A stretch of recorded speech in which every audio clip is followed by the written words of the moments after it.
할렐루야. 네, 주의 사랑으로 사랑합니다. 축복합니다. 네, 우리 앞뒷분하고 함께 좀 더 반가운 인사할까요? 잘 오셨습니다. 네, 손 한번 흔들어 주시고요. 네, 잘 오셨습니다. 네, 또 오랜만에 비가 이렇게 옵니다. 오는 주일인데 그래도 비를 뚫고 오신 여러분들은 하나님 앞에 온전히 나올 수 있는 유일한 믿음과 담력을 얻고 나오신 줄 믿습니다. 할렐루야. 네, 상황과 환경이 나아지는 건 없이 정부의 규제는 늘어나고 예배해도 되는가 이런 고민이 있는 사실 그런 상황과 시점입니다. 그러나 그리스도인의 본분은, 예수 믿는 자의 본분은 하나님의 이름을 영화롭게 하는 것입니다. 믿으십니까? 아멘. 물론 세상의 법을 어기고 하나님의 법을 더 우리가 선호하자 이런 거 아니에요. 하나님 그거 원하시지 않으세요. 세상 법도 지키고 하나님의 법을 더 완벽하게 지키는 거 하나님 원하십니다. 그렇다면 우리가 어떤 규제 안에서 충분히 우리의 신앙을 잃지 않은 그런 신앙심과 또 예배의 갈망함을 가지고 하나님 예배하고 또 우리의 안전을 위해서도 노력하는 것 필요할 줄 믿습니다. 믿으십니까? 그래서 오늘 예배도 우리가 간절한 마음으로 모였으니 간절함으로 예배하고 하나님께 영광 올려드리는 우리 청년 공동체 되기를 주의 이름으로 소망합니다. 아멘. 이 시간 다 함께 일어나셔서 우리의 신앙을 고백하시면서, 사도신경으로 우리의 신앙을 고백하시면서 하나님 나라의 그 영광을 꿈꾸며 우리의 갈망함의 주인 되시는 주님께 예배하며 나아가시겠습니다. 나는 전능하신 아버지 하나님 천지의 창조주를 믿습니다. 나는 그의 유일하신 아들 우리 주 예수 그리스도를 믿습니다. 그는 성령으로 잉태되어 동정녀 마리아에게서 나시고 본디오 빌라도에게 고난을 받아 십자가에 못 박혀 죽으시고 장사된 지 사흘 만에 죽은 자 가운데서 다시 살아나셨으며 하늘에 오르시어 전능하신 아버지 하나님 우편에 앉아 계시다가 거기로부터 살아있는 자와 죽은 자를 심판하러 오십니다. 나는 성령을 믿으며 거룩한 공교회와 성도의 교제와 죄를 용서받는 것과 몸의 부활과 영생을 믿습니다. 아멘. 이 믿음으로 오늘도 하나님을 예배하고 싶습니다. 우리 큰 박수로 주님께 먼저 영광 올려드리겠습니다. 할렐루야. 아멘, 아멘, 아멘, 아멘.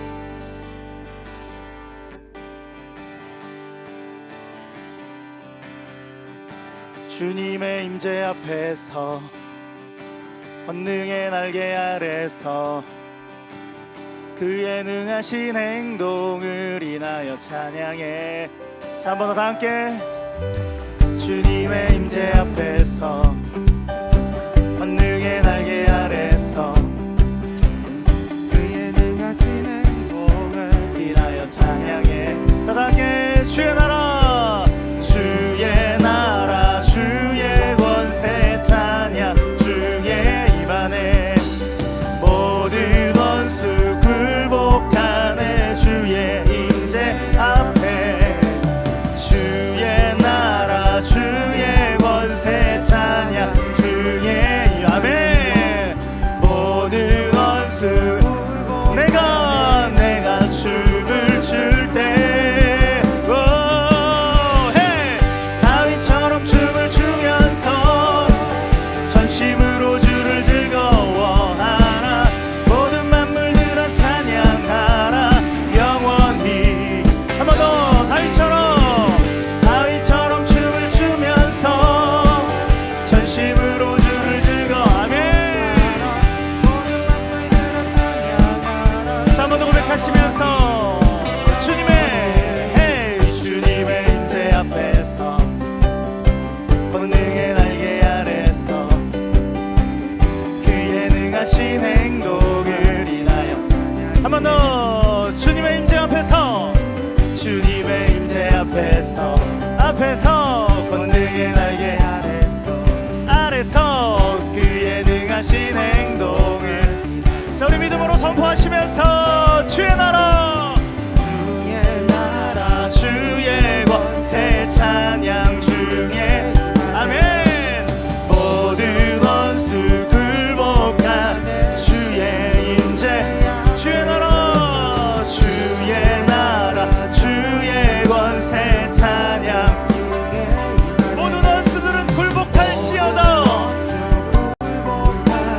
내가 춤을 출 때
전심으로 주를 즐거워하라. 모든 만물들아 찬양하라. 다윗처럼 춤을 추면서 전심으로 주를 즐거워하라. 모든 만물들아 찬양하라. 영원히 아멘. 헤이!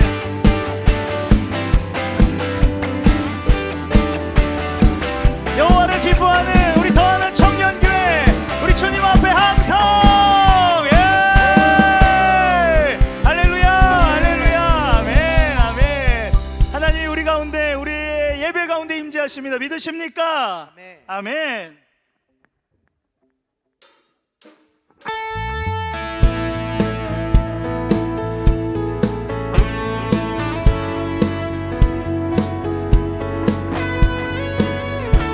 자, 우리 공동체에서 처음 부르는 찬양인데 우리 함께 주의 보혈을 노래해 보도록 하겠습니다. 주 보혈 찬양하리. 날 덮은 그 능력이 날 자유케 했네. 내 기쁨 되었네.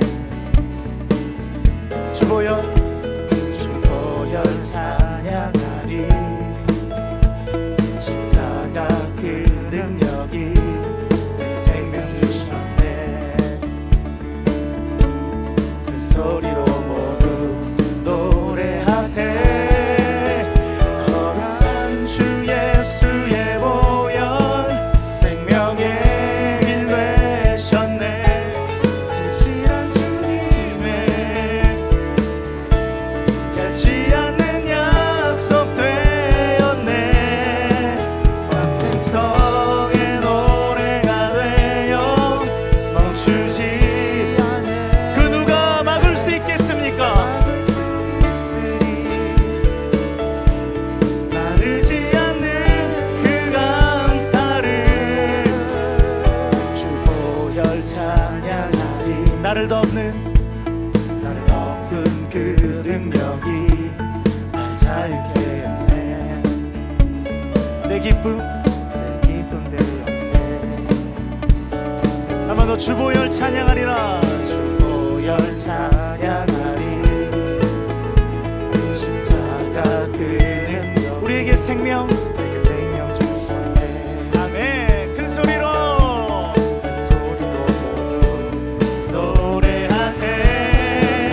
거룩한 주 예수의 보혈 생명의 길 되셨네. 진실한 주님의 변치 않는 약속 되었네. 만 백성의 노래가 되어 누가 막을 수 있습니까? 아멘. 나르지 한 번 더 고백하시면서 거룩한 주 예수의 우리가 그 보혈의 피를 의지합니다. 아멘. 신실한 주님의 변치 않는 약속 돼. 만 백성의 노래가 되어 멈추지 않을 노래. 네가 막을 수 있으리. 마르지 않는 그 감사를. 아멘.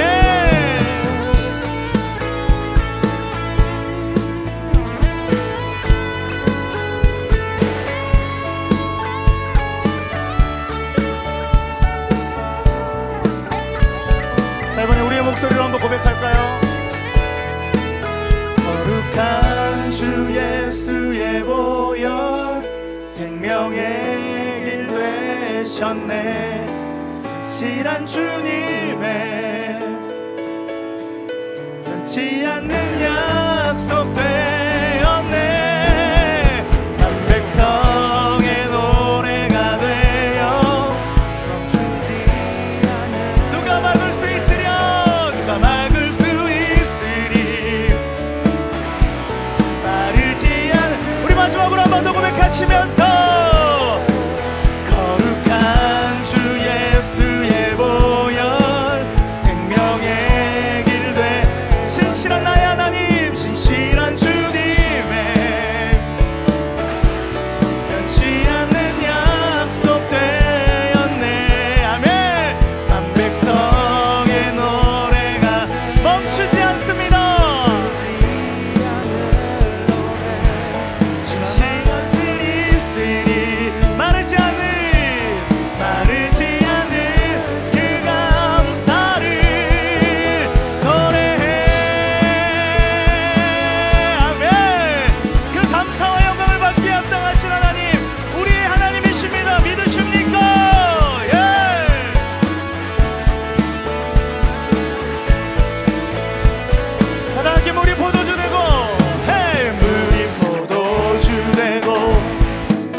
크신 하나님을 위하여 다 함께 크신 내 주님, 강하신 주님, 그 어느 누구보다 아멘. 주는 치료자, 크고 놀라운 주님, 아멘. 한 번 더, 아멘. 강하신 주님, 그 어느 누구보다 더 높은 주님.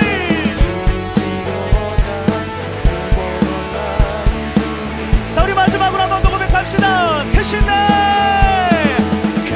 내 주님, 강하신 주님, 그 어느 누구보다 더 높은 주님. 주는 치료자, 크고 놀라운 주님, 주님. 할렐루야. 예, 주님 우리의 영원하신 왕, 위대하신 전능자이십니다. 할렐루야. 아멘, 아멘. 우리 그래서 자리에 앉으시면서 앞뒷분과 함께 우리 눈 마주 보면서 인사하겠습니다. 크신 하나님이 우리의 아버지 되십니다. 아멘. 두려워할 것이 없습니다. 믿으십니까? 우리를 멈출 자도 없고 우리의 삶을 회방 놓을 자도 없습니다. 오직 여호와 하나님 한 분만이 우리의 아버지 되시고 우리의 인도자 되십니다. 믿으십니까? 우리 믿으신 분들 한 번 더, 다시 한 번 더 크게 박수하겠습니다. 하나님 사랑합니다. 하나님 감사합니다. 혼자서만 세상을 사는 듯이 주가 멀어 보이기만 할 때 우리는 바라보아야 하네. 우리에게 오셨던 그 주님은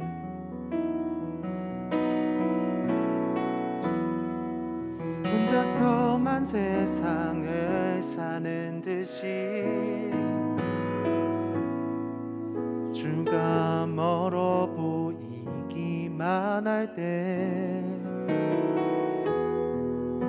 우리는 바라보아야 하네. 우리에게 오셨던 그 주님을, 주님이 우리의 아픈 마음을 아시네. 가까이서 우리의 아픔에 공감하시네.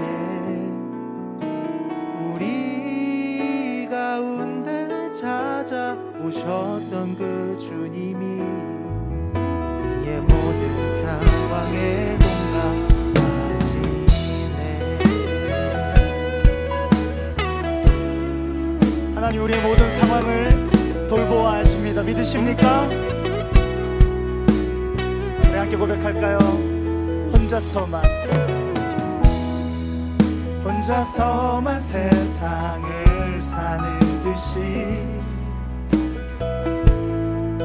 주가 멀어 보이기만 할 때 우리는 바라보아야 하네. 우리에게 오셨던 그 주님, 한 번 더 고백하시면서 혼자서만 세상을 사는 듯이 주가 멀어 보이기만 할 때 우리는 바라보아야 우리에게 오셨던 그 주님을 우리 주께서 함께 하십니다. 주님이 우리의 아픈 마음을 아시네. 가까이서 우리의 아픔에 공감하시네. 우리 가운데 찾아오셨던 그 우리의 모든 상황에 공감. 주님이 우리의 아픔을 아십니다. 주님이 우리의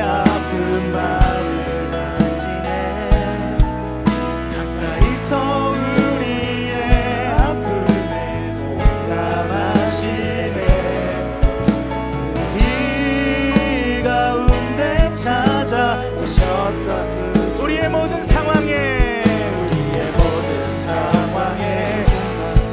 우리 처음부터 다시 한번 고백합시다. 혼자서만 세상을 사는 듯이 주가 멀어 보일 때도 있죠. 주가 멀어 보이기만 할 때 그러나 우린 바라볼 것이에요.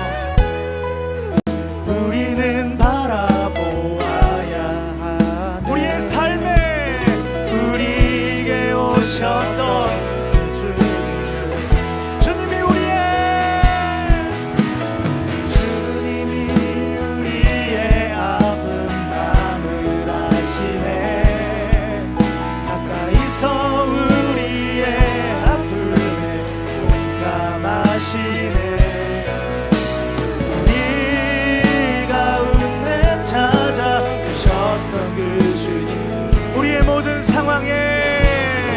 주가 공감하십니다. 한 번 더 주님이 우리의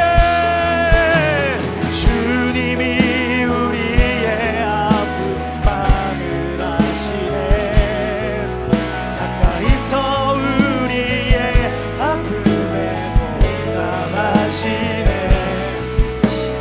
우리 가운데 찾아 우리의 모든 상황에 우리의 모든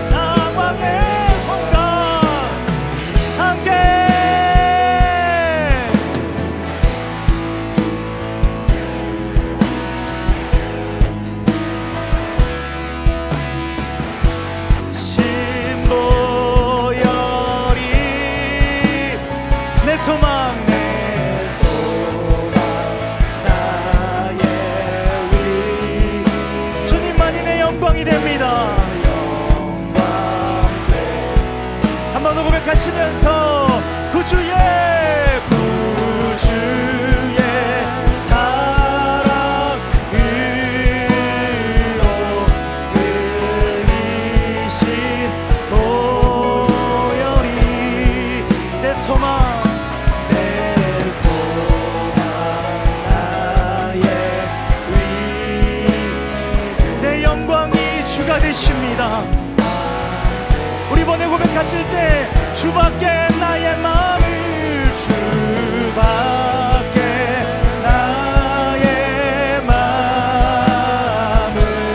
네 알아주 주가 내 마음을 위로하십니다. 내 마음을 위로하 아멘. 자 이번에 우리의 목소리로 사나운 풍랑일 때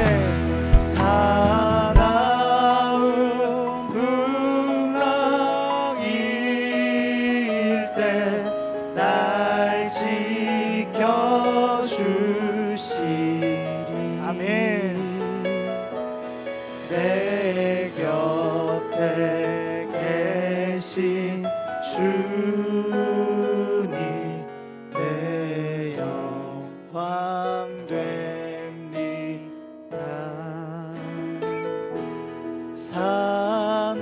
사나운 풍랑일 때 날 지켜주시니 한 번 더 사나운 풍랑일 때 사나운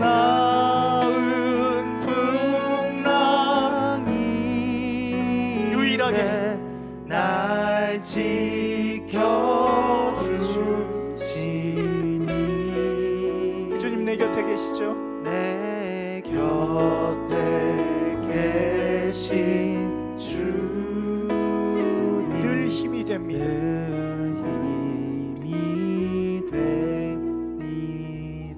그래서 시간 같이 기도하며 나아가실 때 하나님 우리가 처해 있는 지금 이 모든 상황들 하나님 다 아시죠? 그러나 하나님 우리가 이 상황을 피하거나 이 상황에 엎드리지 않게 해주세요. 우리 안에 함께 하시며 어떠한 사나운 풍랑이 일어도 우리를 그냥 두지 아니하셨던 하나님, 우리와 꼭 함께 하셨던 그 하나님께서 이 모든 상황을 능히 뚫고 이겨나가게 하시고 승리하게 하시고 마침내 믿음 더욱 굳세는 놀라운 은혜의 시간들 될 수 있도록 하나님 우리의 마음을 굳건히 세워주시옵소서. 우리의 마음을 말씀으로 채워주시옵소서. 우리의 마음을 주의 보혈로 적셔 주시옵소서. 크신 하나님 우리를 그렇게 포모하나 주시옵소서라고 우리 같이 기도하며 나아가시겠습니다. 예, 하나님 주님만 우리가 간구하며 나아갑니다. 우리가 온전히 주님만을 구하며 나아갑니다. 이 상황을 다 아시고 계신 그 하나님, 그 주님만 우리가 바라보며 나아갑니다. 우리가 그 주님만 의지하며 나아갑니다. 우리가 이런 시간들을 피하지 아니하게 하여 주시고 오히려 이런 시간을 통하여 우리의 믿음이 더욱더 굳세질 수 있도록 하나님 우리 가운데 함께하여 주시옵소서. 하나님 우리의 삶 가운데 함께하여 주시고 하나님 그 어떠한 풍랑이 이르러도 단 한 번도 날 떠나신 적이 없으신 그 하나님 한 번 바라보면서 의지하며 뚫고 갈 수 있는 믿음의 은혜가 하나님 우리 공동체 가운데 있게 하시고 이 땅 대한민국 가운데 있게 하여 주시고 우리의 삶 가운데 있게 하여 주시고 하나님, 그래서 하나님 이 모든 것이 다시 한 번 더 온전히 주를 바라볼 수 있는 시간의 여정들로 삼아 주시옵소서. 바라건대 하나님 이 시간들을 통하여 하나님의 말씀을 더 사모하게 하여 주시고 그래서 주의 보혈로 우리의 삶을 날마다 적시게 하여 주시고 성령의 능력으로만 감당할 수 있다 하셨던 그 주의 음성 앞에 우리의 세밀한 삶의 방법들이 드러나게 하여 주시옵소서.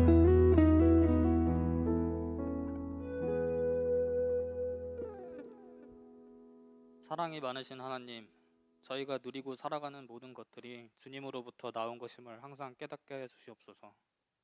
그리하여 눈앞의 이익을 위해 옳은 것을 그르다 하고 그른 것을 옳다 하는 일 없이 살 수 있도록 하여 주시옵소서. 저희의 선택과 행동 하나하나에 주님 함께 하심을 알게 해 주시옵소서. 코로나19와 더불어 한치 앞이 어떻게 될지 모르는 세상 속에서 주님만 따르고 살 수 있도록 도와주시옵소서. 우리 주 예수 그리스도 이름으로 기도드립니다. 아멘.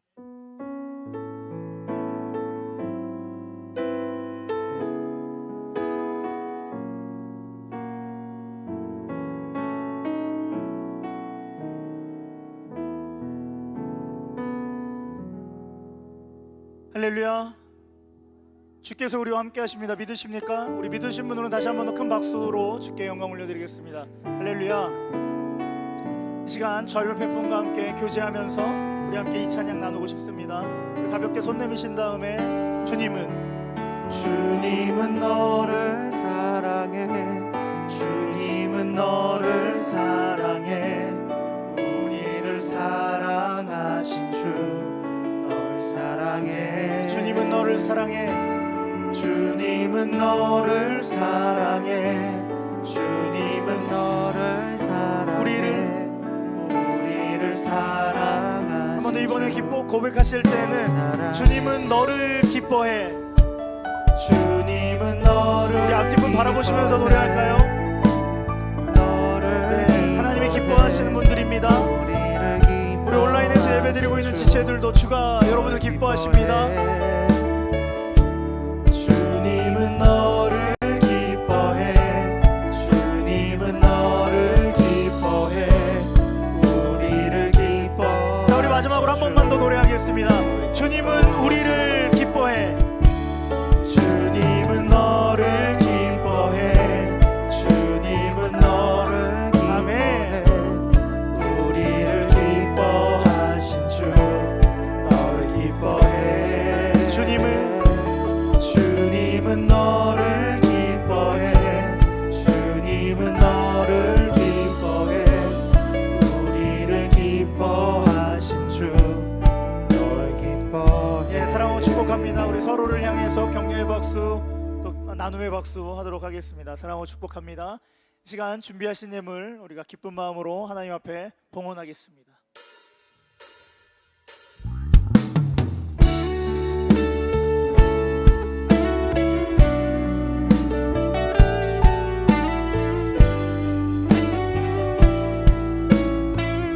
자, 다 함께 목마른 금보다 더 금보다 위한 나의 주님 내게 만족 주신 주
감사합니다. 이 시간 주님 앞에 온전한 마음으로 예배하며 주를 바라보는 우리 청년 공동체 가운데 하나님 날마다 함께하여 주시고 이들의 삶과 신앙 가운데 주의 은혜와 주님의 놀라우심으로 늘 이들을 채워 입혀 보호하여 주시옵소서.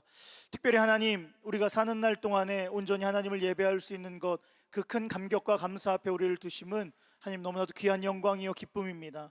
하나님, 우리의 사는 날 동안 주님을 바라보고 주님을 예배하며 주의 임재 안에 거하는 것을 잊지 않게 하여 주시고, 매 주일만 드리는 것이 아니라 매 삶을 또한 주님께 드릴 수 있는 복된 청년들의 여정 될 수 있도록 주께서 동행하여 주시옵소서. 이 시간이 감사와 간구를 가지고 주님 앞에 귀한 예물로 나아갑니다.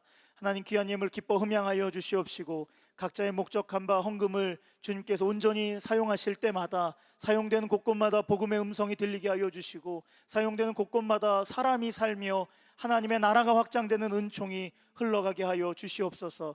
특별히 드린 손길과 미처 준비하지 못한 손길들에게 동일하게 하나님의 사랑을 부어주셔서 어느 누구 하나 하나님의 사랑의 뜰 안에 벗어나는 자 없게 인도하여 주시며, 우리가 사는 날 동안에 온전히 주님의 채우심을 경험하며 그것을 나누고 그것을 기쁨으로 드릴 수 있는 복된 성도의 삶 감당하게 하여 주시옵소서. 이 시간 주의 말씀 듣습니다. 하나님의 말씀이 우리의 삶을 강건하여 주시고, 그 강건된 말씀을 통하여서 우리의 행동이 바뀌게 하여 주시고 우리의 삶의 모양이 바뀌게 하여 주시며, 우리가 어디로 가야 할지 늘 주께 묻고 나아갈 수 있는 복된 하나님 나라의 음성 되게 하여 주시옵소서. 감사드리오며 우리 구주 예수 그리스도의 이름으로 기도드립니다. 아멘.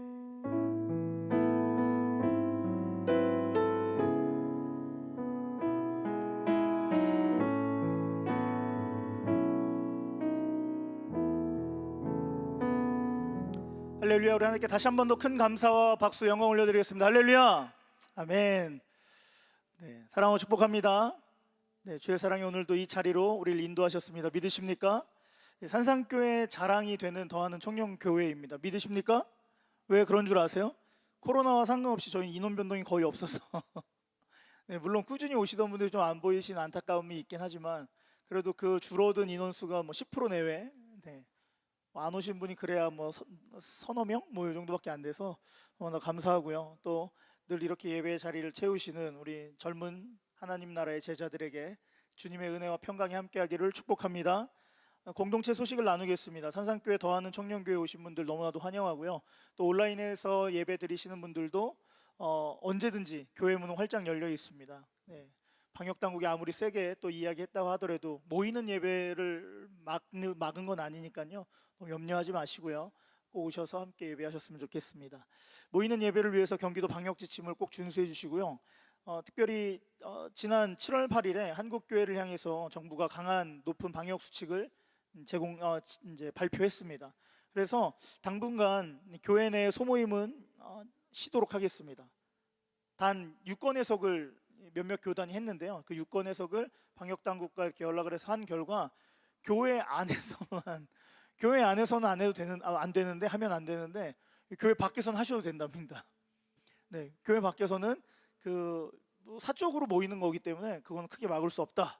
이렇게 하셔서 여러분 뭐 오늘 예배 마치신 다음에 교회 말고 교회 밖에서 교제를 하시는 것은 크게 문제가 되지 않으니까 여러분 잘 이렇게 지혜롭게 대처하셔서 우리가 또 모이고 또 교제하는데 또 여러분의 힘을 또 이렇게 잘 쏟아주셔서 거룩한 성도 공동체 하나님 나라 백성 되기를 소망합니다. 7월 14일 화요일 날 저녁 8시 30분에 청년 여름 교육 회의를 산상 공간에서 합니다. 지금 방금 목사님 소모임 얘기하신 거 아닌가요? 라고 생각하시는 분들이 있는데, 이게 또 참 재밌더라고요. 온라인 예배를 위해서 스태프들이 모여서 협의하는 건 또 되더라고요. 그래서 온라인 저희 지금 현재 부흥회를 사실은 3일간 평일에 준비하려고 했는데 방역당국이 이제 정부가 수련회를 하지 말라고 아예 지침이 내려왔습니다. 그래서 미리 알려드리겠습니다. 여러분 광고엔 실지 않았지만 미리 알려드리겠습니다. 주일날 저희가 2번 내지 3번 정도 부흥회에 준하는 예배를 드리고 말씀을 듣고 기도하고 간식을 가지고 집에 가는 걸로. 네. 근데 집에 가는데 좀 아쉬우면 아까 얘기했죠? 간식 가지고 카페 가서 마을 모임 하시는 거는 사적 모임이기 때문에 된다는 거. 그래서 이게 제가 저 나름 또 이렇게 계획 세우는 거 좋아하는 사람이라서 첨예하게 계획을 잘 세워서 나라법도 잘 지키고 하나님께 더 기쁨이 되는 이각균 목사가 될 수 있도록, 또 청년 교회가 될 수 있도록 노력하겠습니다. 기도해 주시고요. 또 우리 청년들, 우리 임원 리더들이 매주 이제 모여서 이 스태프들이 함께 저희가 이제 온라인 부흥회 및 저희가 주일 부흥회를 준비할 수 있는 회의 시간을 거칠 텐데, 그것 안에서 지혜로운 안건들이 잘 오갈 수 있도록 여러분들이 꼭 기도와 또 이렇게 격려 부탁드리겠습니다. 교회 본당 좌측문을 여시면은 우리 양희찬 형제님이 좌측문 살짝 한번 열어볼까요? 네. 청년교회는 이렇게 깨어있는 예배고 깨어있는 공동체잖아요. 그래서 실물을 좀 보여드리려고요. 네, 진짜 보여드리려고요. 네, 뭐 어려운 거 아니니까요. 문제는 양희찬 형제가 문을 못 여시네요. 큰일 났다 이거. 네, 네, 밑에 고리를 푸시면 되는데, 양희찬 형제님은 SES 문은 잘 여시는데, 네. 이게 가려졌네요. 왼쪽 문에. 저것도 고리를 빼시면 되는데 거기까지 하겠습니다. 저 문으로 나가시자마자 세 발자국만 걸으시면 여러분 장애인 화장실이 하나 생겼습니다. 장애인과 노약자 화장실이 생겼는데, 여러분 이 장애인과 노약자 화장실은 저희가 말 그대로 장애인과 노약자 화장실로만 쓰는 게 아니라 저희처럼 이제 작은 규모의 예배는 가까이에 있는 화장실을 쓸 수 있도록 최초 편의를 위해서 만들었고요. 거기에 이제 옵션을 하나둘씩 넣다 보니까 장애인과 노약자도 쓸 수 있게끔 아예 거기에 이제 장애인 시설처럼 만들어 놨어요. 그래서 여러분 불을 켜는 데 없어요. 그냥 들어가시면 센서 등이 짠 들어오고요. 유일하게 저희 교회에서 수압이 제일 높고 뜨뜻한 물이 바로바로 나오며, 그 다음에 여러분 화장실에 들어와 있는 건지 아니면 건식 사우나에 들어와 있는 건지 알 수 없을 그 향기로운 나무 냄새가 나옵니다. 그래서 여러분 청년교회는 이렇게 화장실 사무실 쓰기 좀 애매하고 지하 가기 애매하시니까 언제든지 여기 좌측에 있는 화장실을 마음껏 활용하시면 되고요. 그 다음에 저 화장실을 사용하시다 혹시나도 불편하신 게 있으면 저희가 지금 개선 기간 중에 있거든요. 이제 지난주부터 오픈을 했는데 개선 기간 중에 있으니까는 여러분 혹시 불편한 거 있으면 언제든지 저한테 얘기해 주시면 또 화장실에 추가할 수 있는 것은 또 추가하도록 하겠습니다. 여러분 참 좋은 교회 아닙니까? 성도의 안전과 그리고 성도님의 그 급한 일들을 단번에 해결하기 위해서 딱 본당 바로 옆에 언제든지 누구든지 사용할 수 있도록 준비하는 교회는 지구상에 아마 산상교회밖에 없을 겁니다. 그 자부심으로 제가 또 우리 교회를 사랑하죠. 네, 화장실 하나 만들었다고 굉장히 생색내죠. 근데 진짜예요, 여러분. 네, 그래서 많은 이용 부탁드리고요. 청년교회 예배 스트리밍 서비스는 매 주일 오후 3시 50분부터 개시되면서 또 모이는 예배와 온라인 예배를 동시에 진행합니다. 그래서 언제든지 여러분이 열이 나거나 좀 어려우시지 않으시면 언제든지 함께 와서 예배 드려주셨으면 좋겠습니다. 동정 가운데 군입대 우리 이삭 형제, 김은수 형제, 권혁주 형제 이렇게 군에 있습니다. 기도해 주시고요. 또 3, 4분기 필독서가 있습니다. 틴켈러 목사님의 결혼을 말하다와 김영화 작가의 누가복음 뒷조사, 우리 함께 보면서 신앙의 성장이 있길 원하고요. 특별히 7월 26일 행사 일정에 보시면 FTNT가 드디어 개강을 합니다. 개시를 합니다.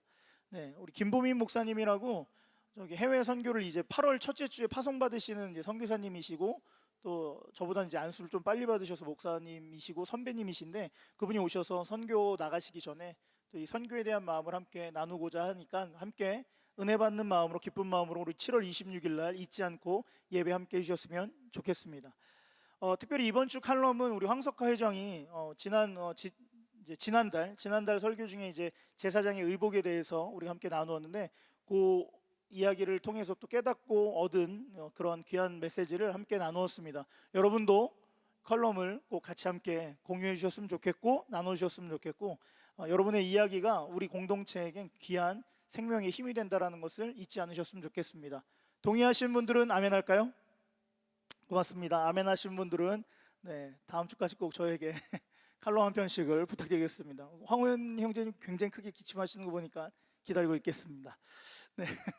자, 하나님의 말씀 보겠습니다. 우리 주의 말씀은 출애굽기 29장 1절로 9절까지의 말씀입니다. 출애굽기 29장 1절로 9절까지의 말씀입니다. 우리 함께 찾으신 후에 한 목소리로 서로 교독하고 마지막 9절 말씀 한 목소리로 읽겠습니다. 내가 그들에게 나를 섬길 제사장 직분을 위임하여 그들을 거룩하게 할 일은 이러하니 곧 어린 수소 하나와 흠없는 순양 둘을 택하고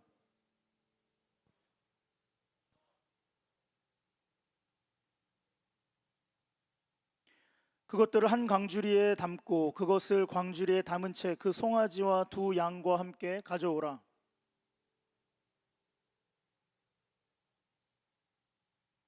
의복을 가져다가 아론에게 속옷과 에봇 받침 겉옷과 에봇을 입히고 흉패를 달고 에봇에 정교하게 짠 띠를 띠게 하고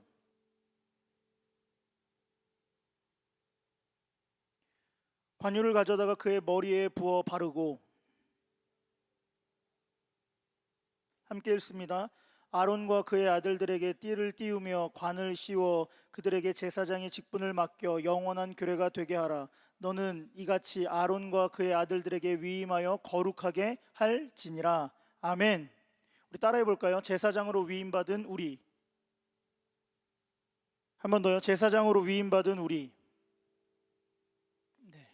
더하는 청년교회는 2018년 4월 29일 주일부터 시작해서 지금까지 출애굽기를 강해식 설교로 2년간 묵상하고 있습니다. 40장까지 되는 내용이 굉장히 방대하기도 하고요. 이스라엘 공동체의 구속사에 있어서 굉장히 중요한 부분이 바로 출애굽기입니다. 그래서 2년 동안이 되어도 아직 끝나지 못하고 있는 게 우리 안타까운 현실이죠. 물론 담당 목사가 굉장히 게으른 것이 큰 문제라고 생각하긴 하지만 제일 문제점은 그거고요. 2번 문제점은 셋째 주에 담임 목사님이 들어오셔서 설교 한 번씩 해주시고, 그 다음에 FTNT라는 특별 행사가 우리가 한 번씩 들어오니까 또 밀리고, 그 다음에 뭐 특별 예배 있잖아요. 종강 예배라든지 뭐 개강 예배라든지 뭐 이런 것들 집어넣고, 그 다음에 절기 예배가 들어오면 그 절기에 맞춰 설교하다 보니까 결국 밀리고 밀려서 2년 안에 끝내지 못하는 이런 불상사가 일어나게 되었습니다. 예, 그러면서 뒤로 가면 갈수록 내용의 무게감은 가벼워요, 무거워요? 굉장히 무겁습니다. 다이나믹하지도 않아요. 이제는 큰일이 생겼던 거죠. 그러나 그럼에도 불구하고 전 40장까지 다 해결해 보려고 합니다.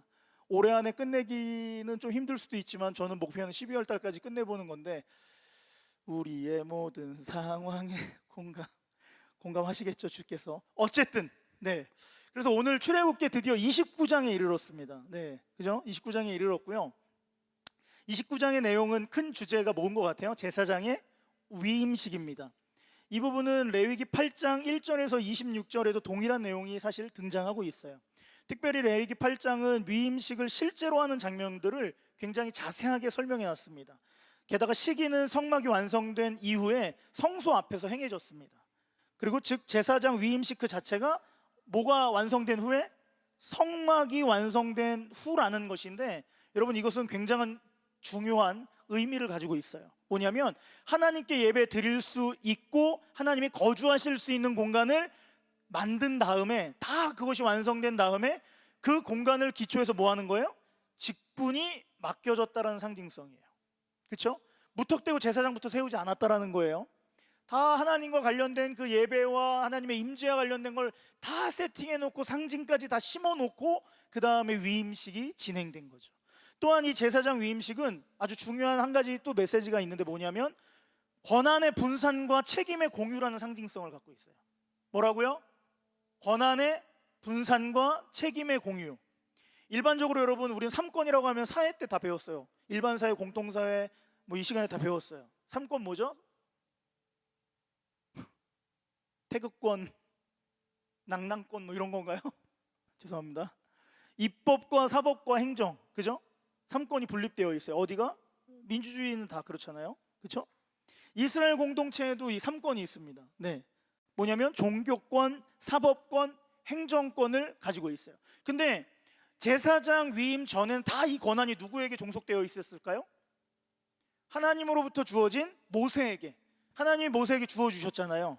그래서 모세의 권한이었어요. 그런데 이 행정과 사법은 천부장과 백부장을 세우면서, 우리 앞서 했었어요. 그죠? 천부장과 백부장을 세우면서 이미 위임하고 공유했어요. 그리고 이제 남은 권한이 한 가지 뭐예요? 종교권이 남은 거예요. 그리고 이 권한마저도 지금 누가 독점하지 않으려는 거예요? 모세로 하여금 독점하지 않게 하시면서 제사장을 세워 위임하는 것, 이것이 제사장 위임식입니다. 그럼 우리는 이 서문을 통해서, 사실 오늘 29장 다 읽어야 되는데 굉장히 내용이 많잖아요. 그래서 9절까지 그 오프닝만 읽었는데, 이 서문을 통해서 알 수 있는 거 한 가지 있어요. 뭘까요? 하나님 나라의 특징은, 따라해 볼까요? 하나님 나라의 특징은 권리를 끊임없이 위임하고, 한 번 더, 권리를 끊임없이 위임하고 공유하고 함께 책임진다. 한 번 더, 공유하고 함께 책임진다. 이 권리가 어떤 한 사람에게 독점되는 거 하나님 나라 방법 아니에요. 그 사람에게 영원한 영광이 되는 것 하나님이 원하시지 않으세요. 하나님께서 주신 막중한 능력, 영광들이 여러 사람들에게 주어지고 또 기꺼이 그것이 자기의 영적 권리를 포기하고 나누는 참된 리더십, 하나님 나라의 리더십이라는 거예요. 믿으십니까? 할렐루야. 물론 여러분, 제자의 의무는 스스로 짊어지려고 애써야 돼요. 스스로 애써야 돼요. 그거는 항상 짊어지고 계셔야 돼요. 근데 그거와 마찬가지로 영적인 권리 또한 스스로 나누고 이양해 주면서 함께 노력해 나가는 거예요. 동의하십니까? 더하는 청년교회가 잘 되는 비결은 담당 목사인 제 권한, 능력 이게 많아지면 많아질수록 되나요? 아니요 여러분. 그럼 점점 더 여러분을 제 스타일의 사람들로 만들어 버릴 거예요.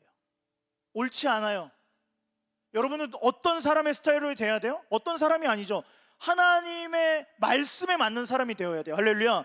그러려면 끊임없이 우리의 권한이 서로에게 나뉘어져서 우리가 공유되어지고 서로가 무너지는 책임이 있으면 그걸 대신 짊어주는 이런 넓은 역량까지 우리에겐 있어야 한다는 거예요. 바로 이게 하나님 나라의 공동체의 놀라운 특징입니다.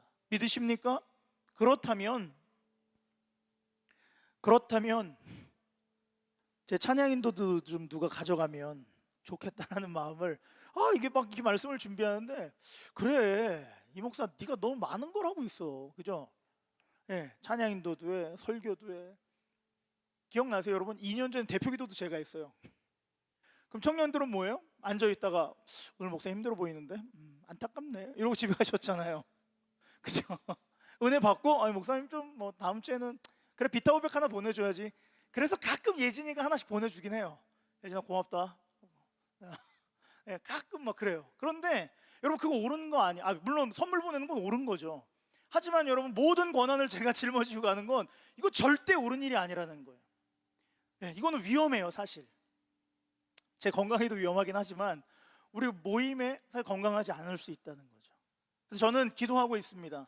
우리 중에 유능한 찬양인도자가 아니라 성실한 찬양인도자가 세워져서 정말 우리 이 예배가 목사 한 명이 다 주도해서 갖고 가는 게 아니라 성도와 함께 제자들 된 우리 모두가 함께 연합해서 만들어가는 그런 예배 되기를 주의 이름으로 소망합니다. 그래서 여러분 오늘 이 29장으로 다시 돌아오면 이 긴 본문 제사장 위임식을 준비시키시는 그 하나님의 말씀을 통해서 그럼 우리가 뭘 알아야 되느냐? 보세요 여러분, 우리도 베드로전서에 뭐라고 얘기하고 있어요? 너희는 왕 같은 이렇게 해서 죽이 안 맞나? 자, 너희는 왕 같은 우리 제사장이에요 여러분. 그죠? 할렐루야. 우리 제사장이에요.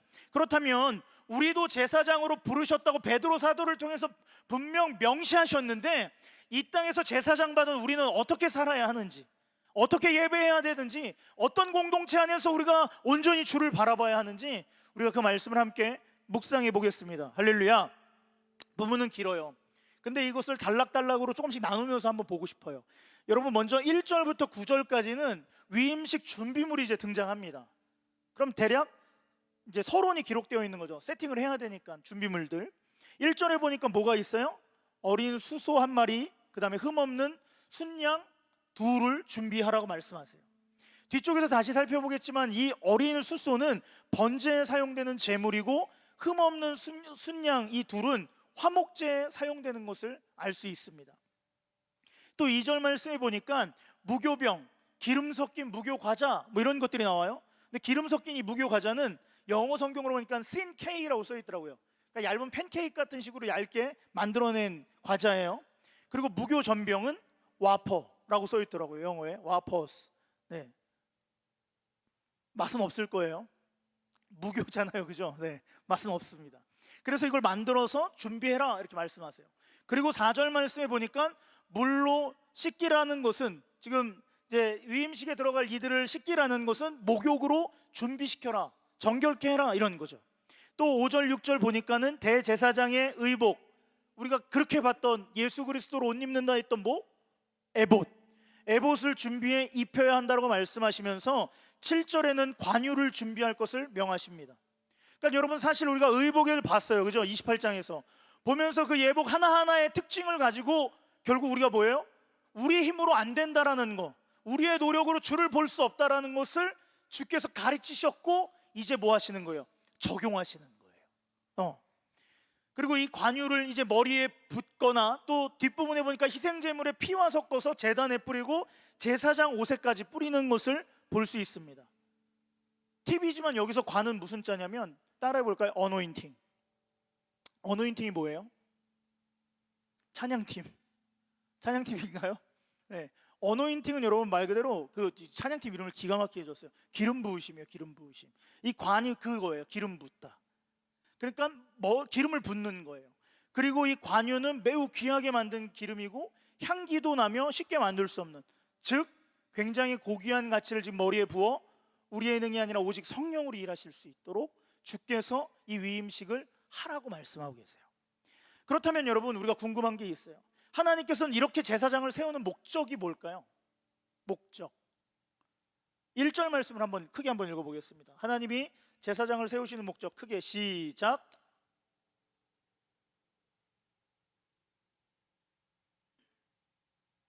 제사장을 세우는 목적을 지금 하나님 직접 말씀하시네요. 뭐라고 그러세요? 누구를 섬긴대요? 나, 하나님을 섬기는 사람으로서 누구를 세웠다? 제사장을 세웠다라는 거예요. 그렇다면 여러분, 여기서 하나 알 수 있는 거 있어요. 제사장의 제일 사명은 뭡니까? 바로 하나님을 예배하는 것. 할렐루야.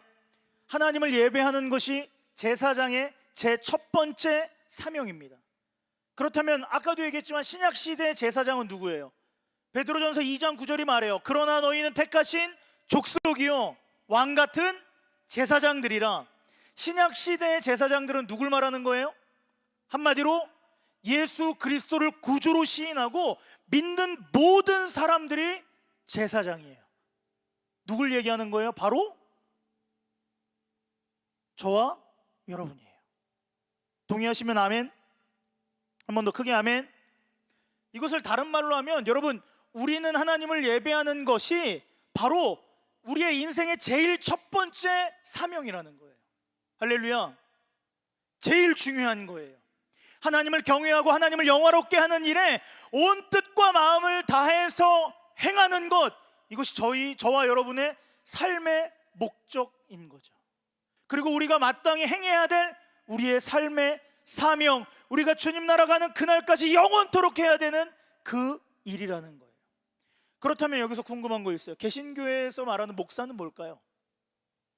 우린 일반적으로 많은 사람들이 뭐라고 얘기해요? 목사를 제사장이라고 부릅니다. 그럼 전 제사장이고 여러분들은 뭐예요? 이거 웃기잖아요. 예. 근데 여러분, 사실 우리 개신교회는 목사를 제사장으로 연결한다 안 한다? 연결시키지 않습니다. 잘 알고 계셔야 돼요. 목사님은 제사장이니까 저희 집을 위해서 기도해 주셔야 돼요. 이런 얘기하면 여러분, 저를 바로 이단으로 막 만들어 버리시는, 아니면 혹시라도 카톨릭 사제로 만들어 버리는. 예. 그건 안 되겠구나, 내가 결혼을 했으니까. 농담입니다. 예, 왜 그러냐? 왜 제사장이랑 연결시키지 않느냐? 예수 그리스도를 구주로 시인하여 믿는 모든 사람들을 뭐라고 지금 지칭했기 때문에? 제사장이라고 하기 때문에. 이 제사장이라고 하는 직분을 독특하게 이제는 구별하지 않는다라는 거예요. 누가 완성하신 거예요? 사실 우리의 대제사장 되시는 예수 그리스도께서 우리를 다 제사장 삼으셨어요. 그리고 이것은 종교개혁의 정신이기도 해요. 만인 제사장, 바로 이거예요. 그렇다면 목사는 뭐예요? 여러분, 목자는 무슨 목자일까요? 제가 종교 수업 시간에 목자는 무슨 목자일까 하면 애들이 뭐라 해요? 목탁 두들길 목자. 이게 말이나 돼요? 저를 이게 막 킬한 거죠. 사실 어택한 거죠. 목자는 한자어인데요, 여러분, 치다, 기르다, 다스리다, 복종하다. 목자할 때 그 목자랑 똑같아요. 무슨 말이에요? 하나님께 복종하고 하나님께서 맡겨주신 양들을 이끌고 섬기는 것이 바로 목사인 거예요. 그럼 종교개혁 시대에 나타난 목사, 그 종교개혁 시대 이후에 나타난 목사는 어떤 사람인가 했을 때, 잘 들으세요. 여러분이 혹시라도 산상교회를 떠나 다른 교회에서 신앙공동체로 들어가게 돼도 모든 목사는 똑같아요. 뭐냐면 종교개혁 이후의 목사는 이렇습니다. 교회 공동체에서 위임된 대표자, 이게 목사예요. 목사님이라고 해서 그만 제사장이 아니라는 거예요. 우리가 다 제사장인데 그 중에 교회 공동체에 위임된 대표자. 생각해 보세요, 여러분.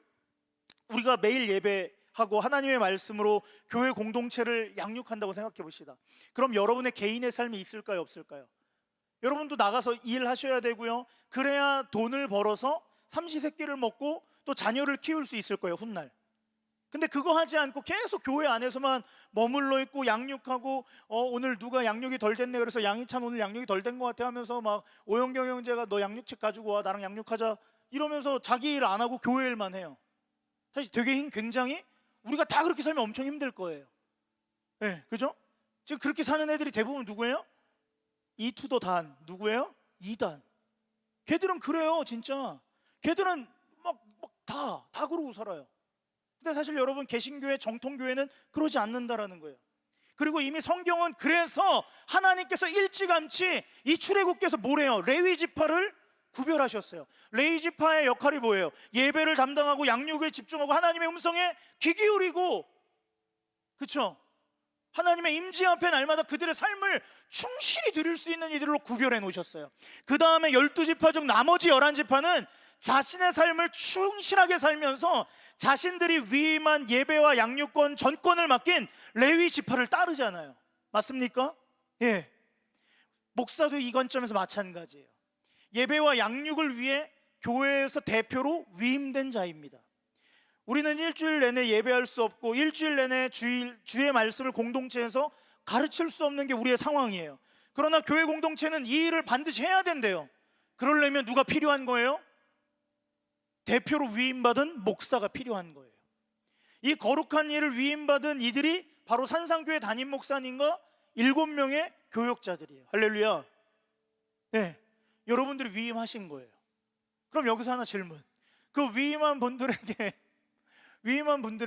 복종하라는 건 아니에요, 여러분. 그 위임한 분들을 뭐 해줘야 되는 거예요? 신뢰하고 존중해 줘야 되는 거예요. 네. 물론 위임받은 우리도 여러분들을 더 사랑해야 되고요, 더 아껴줘야 되고요, 더 하나님의 마음을 품고 더 열심히 양육하고 말씀을 전할 수 있도록 우리 또한 애써야 돼요. 그럴 때 이 교회 공동체가 어떻습니까? 건강하게 세워져 가는 거예요. 할렐루야. 믿으십니까? 그래서 우리 산상교회는 담임 목사님과 7명의 교육자들이 각자가 가진 외적 소명과 내적 소명을 가지고 두렵고 떨리는 마음으로 교회 공동체가 전적으로 위임한 일들, 가장 중요한 예배와 말씀을 가르치는 일을 위해 애쓰고 있다는 거죠. 물론 여러분 공치사 하는 거 아니에요. 하지만 적어도 이 목사라고 해서 너무 제사장으로 우리가 막 저 구름 위에 사는 존재라고 생각한다면 여러분 그거는 개신교회가 바라보는 목사관은 아니라는 거예요. 그러나 분명한 것, 누가 제사장인가라고 물어보면 우리 모두는 뭐라고 대답해야 합니까? 내가 바로 그리스도를 구주로 믿는 내가 바로 제사장입니다. 동의하시면은 아멘. 할렐루야. 왜 그래요? 제사장의 목적은 하나님을 예배하는 것이 목적이에요. 근데 이 예배하는 것은 모든 자, 하나님이 만드신 피조물인 우리 인간들에게 맡겨진 거룩한 사명이기 때문에 예수를 믿는 모든 자들은 다 제사장이라는 거죠. 그런데 여러분, 오늘 말씀에서 제사장 위임식에는 뭘 입어야 된다고 하죠? 뭘 입어야 돼요? 추리닝 바지? 아니면 유신고 초록색 교복? 뭘 입어야 된다고 하죠? 그게 에봇, 즉 예배를 위한 옷이 있다라고 주께서 말씀하세요. 지난 출애굽기 시간에서 말했지만 에봇은 뭘 상징했어요? 예수 그리스도로 옷 입는 거예요.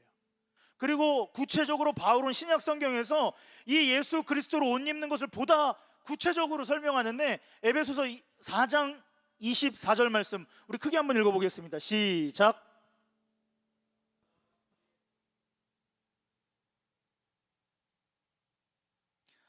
즉 예수 그리스도를 믿는 저와 여러분이 입어야 하는 영적 예복은 뭐예요? 하나님께 예배하는 자로서 세상 가운데서 입어야 되는 그 영적 예복은 의와 진리와 거룩이에요. 뭐라고요? 의와 진리와 거룩의 옷을 입는 거예요. 이 옷을 입고 하나님 앞에 나와 예배하는 거예요. 세상 속에서 이 옷을 입고 하나님 앞에 삶으로 예배를 드려야 한다라는 거예요. 그럼 의와 진리와 거룩을 입은 세 사람의 옷은 구체적으로 뭔가 했을 때 한마디로 얘기하면 따라해 볼까요? 우리 믿는 자들의 네, 마스크 썼지만 조금 더 우리의 심령에게 외치면 돼요. 우리 믿는 자에게, 죄송해요. 우리 믿는 자들에게 있는 신앙 고백이다. 우리의 신앙 고백이 사실 여러분 의와 진리와 거룩의 예복이라는 거예요. 할렐루야. 이것 가지고 우리가 뭐예요? 예수 그리스도의 구원하심을 고백하고 찬양하는 거잖아요. 믿으십니까? 영적 예복을 입고 우리는 외치는 거예요. 그래서 우리는 항상 예수 그리스도의 구주 되심으로 신앙 고백을 입고 예배하며 세상 가운데 복음을 말하고 외치는 자가 되어야 하는 겁니다. 할렐루야. 그럼 여러분, 이것이 안 된다면 어떻게 했어요? 예수 그리스도를 의지하지 않고 나오는 이 예배는 하나님께서 받지 않으신다라는 거예요. 신앙 고백이 없는 예배는 주께서 쳐다보지 않는다라는 거예요. 제사장이 에봇을 입고 성소에 들어가는 것처럼 우리도 하나님을 예배할 때 알몸으로 들어가는 게 아니라 때탄 옷을 입고 들어가는 게 아니라 의와 진리와 거룩함으로 지은 받은 새 사람, 우리의 거룩한 신앙 고백을 가지고 예배할 때 하나님이 우리 예배를 흠향하시는 거예요. 믿으십니까? 그럼 여기서 우리 궁금한 게 하나 생겨요.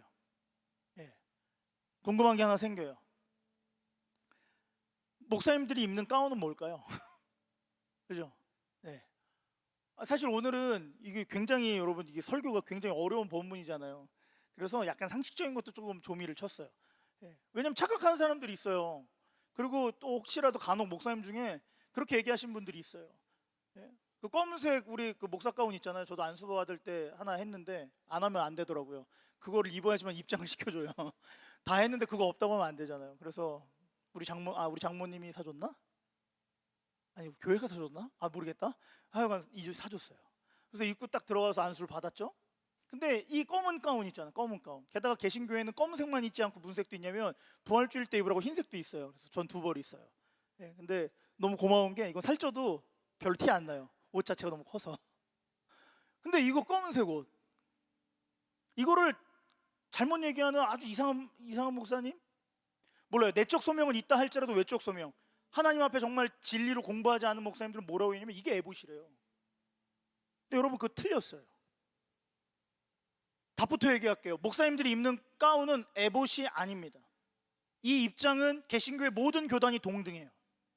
목사 가운과 에봇은 절대 같은 것이 아니에요. 여러분 큰일 나요. 그럼 목사님들이 입는 가운은 무엇인가? 여러분 궁금했잖아요, 솔직히. 그죠? 그런데 이건 생각날 때는 기억 안 나고, 물어보고 싶을 때는 생각 안 나고, 이럴 때 제가 한번 해줄게요.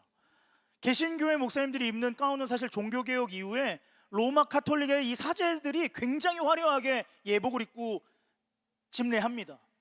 그거 속된 말로 그거 꼴보기 싫어서. 정확한 표현이에요. 왜냐면 그 자체가 막 우상화잖아요. 사실 굉장히 화려하고 막 그거 똑바로 안 입고 여기 때 하나 묻으면 마치 그 미사가 잘못되는 것처럼 얘기하는 그들의 내면도 깨끗하지 않으면서. 그래서 뭐 한 거냐면 그 사제복을 입지 않기 위해서 당시 하기 가운을 입는 게 전통이 돼버린 거예요. 대부분 이제 목사님들이나 그때 당시에 이제 성직자들이 대부분 이제 하기가 있었어요. 그래서 그 하기 가운을 입고, 특히 종깔뱅이의 경우는 화려한 사제복을 입지 않고 말씀을 전하기 위해서, 당시 교수님이었거든요. 그분은 자기 교수실에 있는 박사 가운 입고 말씀을 전했던 게 지금의 전통이 되는 거예요. 그렇다면 에봇의 의미도 아닌데 목사님들은 왜 박사 잘난 척하기 위해서 입는 건가? 이 또 이제 두 번째 의문이 생기는 거죠. 그죠? 목사님들 뭐 가방끈 길다고 막 그러는 거 아니야? 근데 그것도 아니에요. 목사님들이 설교할 때 혹은 성례전할 때 사실 가운을 입습니다. 저 같은 경우에도 오늘 설교할 때는 입지 않았잖아요. 근데 언제 입어요? 청년교회 성찬식 할 때, 지금 코로나 때문에 성찬식을 못하고 있지만 성례전할 때 여러분 저는 가운을 입습니다. 근데 대부분의 목사님들은 그때만 입는데, 이 사실 정확한 의미에 있어서는 저는 이거라고 생각하고 많은 목사님들과 공유했을 때 그게 맞더라고요. 뭐냐면 목사님들이 설교 때나 성례전 때 가운을 입는 경우는 목사 자신의 모습을 온전히 가리우기 위해서예요. 그냥 표면적인 자신의 모습뿐만 아니라 자신을 어쨌든 이것을 옷으로 가림으로 인하여서 자신의 의가 드러나지 않도록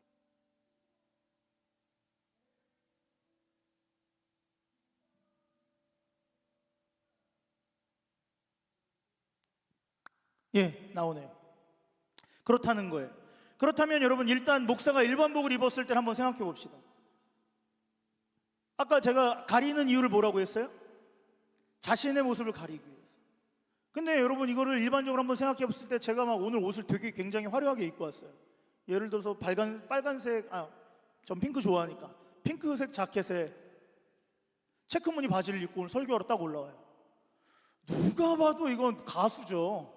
예? 트로트에 나갈 것 같은. 아따 정말이요? 막 이러면서, 그죠? 근데 그 양반이 설교한대. 은혜도 안 돼 하필이면. 그럼 뭐예요? 계속 막 복장에만 신경 쓰고, 뭐야 이렇게 오늘 목사님 부담스러워. 예, 그죠? 그럴 거 아니겠습니까? 뿐만 아니라 여러분 막 옷도 잘 안 맞아 막. 예, 오늘따라 이상하게 목사님 옷이 깎여 보이는데 이렇게 부담스러운 목사님 뱃살. 이래버리면 사실 여러분 예배에 집중이 돼야 안 돼요.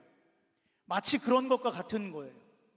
예배에 방해가 되는 외적인 단점을 다 숨김으로 인하여서 목사는 예배에 성도가 집중할 수 있게끔 그 가운을 입는 거죠. 이렇게 되면 회중은 목사를 보는 게 아니라 누굴 보겠어요? 하나님을 더 깊게 바라볼 수 있게 되는 거죠. 네. 물론 여러분 교회마다 모든 예배 때 이 가운을 입는 교회들이 있습니다. 하지만 우리 산상교회의 경우는 제가 방금 얘기한 전통을 따라요. 성례정과 성찬식이 있는 날만 목회자들이 가운을 입습니다. 왜 그럽니까? 가운 자체가 목사는 제사장이고 성도는 제사장이 아니라 이 인식이 아니라 우리의 예배 가운데 거하시는 온전한 하나님을 경험할 수 있도록 자기 자신을 그냥 가려놓는 거예요. 네. 그러므로 인하여서 우리의 목적 뭐요? 하나님을 영화롭게 하여 그분을 예배하는 것에 집중하기 위해서 개신교회는 가운에 집착하지 않는다라는 거죠. 할렐루야. 네. 그럼 우리가 입어야 될 건 반드시 뭐예요? 목사나 성도나 상관없이 우린 다 제사장이면 뭘 입어야 된다고요?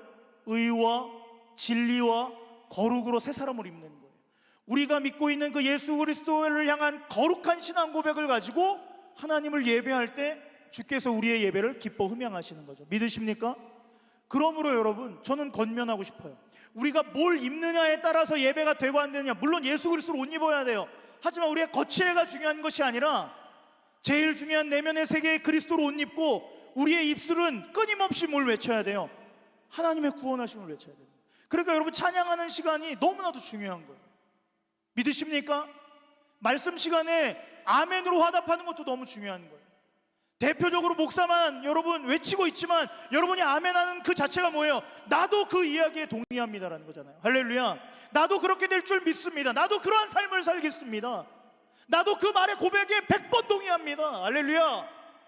그렇기 때문에 여러분 찬양 시간과 여러분이 예배 가운데 하나님 주시는 마음으로 아멘을 외치는 것, 여러분 바로 이것이 의와 진리와 거룩으로 우리의 삶을 새 옷을 입는 거예요. 할렐루야. 그럼 우리 청년교회 되기를 주님의 이름으로 축복합니다. 자, 이제 제사장 위임식 기간은 7일간 이제 진행하게 됩니다. 7일간 진행하게 되는데 이 7일의 시간 속에서 모든 제사를 거의 다 드리는 것처럼 보여요. 그렇죠? 즉 일주일 내내 예배만 드리는 상황이고 이것은 굉장히 충만한 예배를 상징하는 지표예요. 근데 구체적으로 보면은 이 7일의 기간 동안에 어떤 일이 있었는가? 먼저 10절에서 14절 말씀에 뭐가 드려진 걸 알 수 있어요? 속죄제가 드려졌어요. 속죄제가. 네. 속죄제가 드려졌어요. 석하 형제 마이크 배터리 좀 바꿔서 다시 줄래요? 네. 속죄제가 드려졌습니다.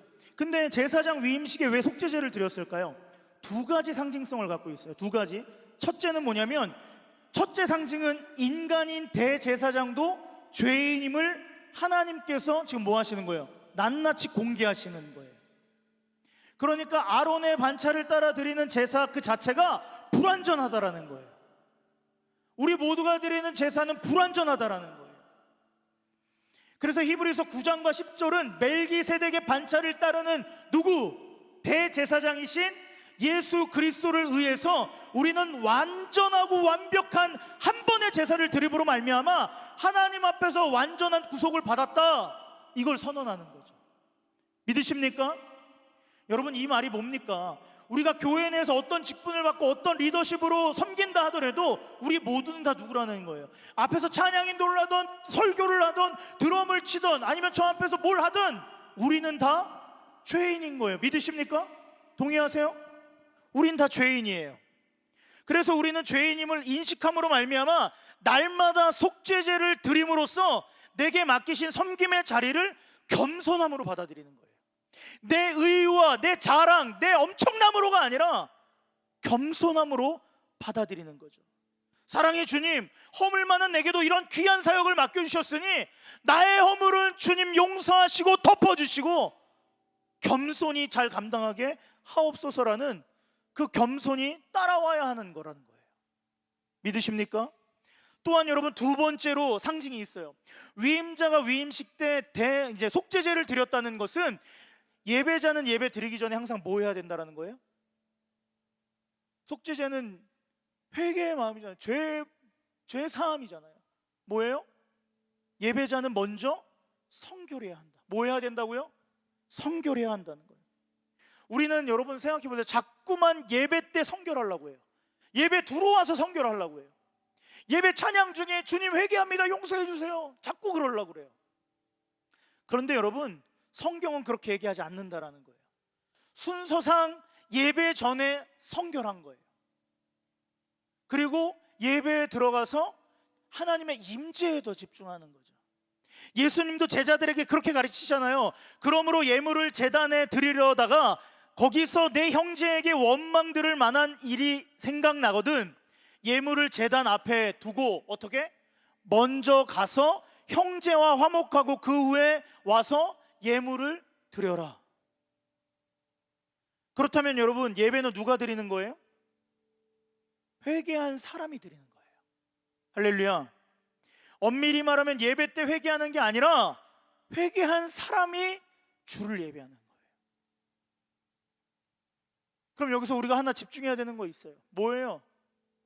예배에 미리 와서 우리의 삶을 하나님께 낱낱이 고하는 행동들이 우리한테 필요하다는 거예요.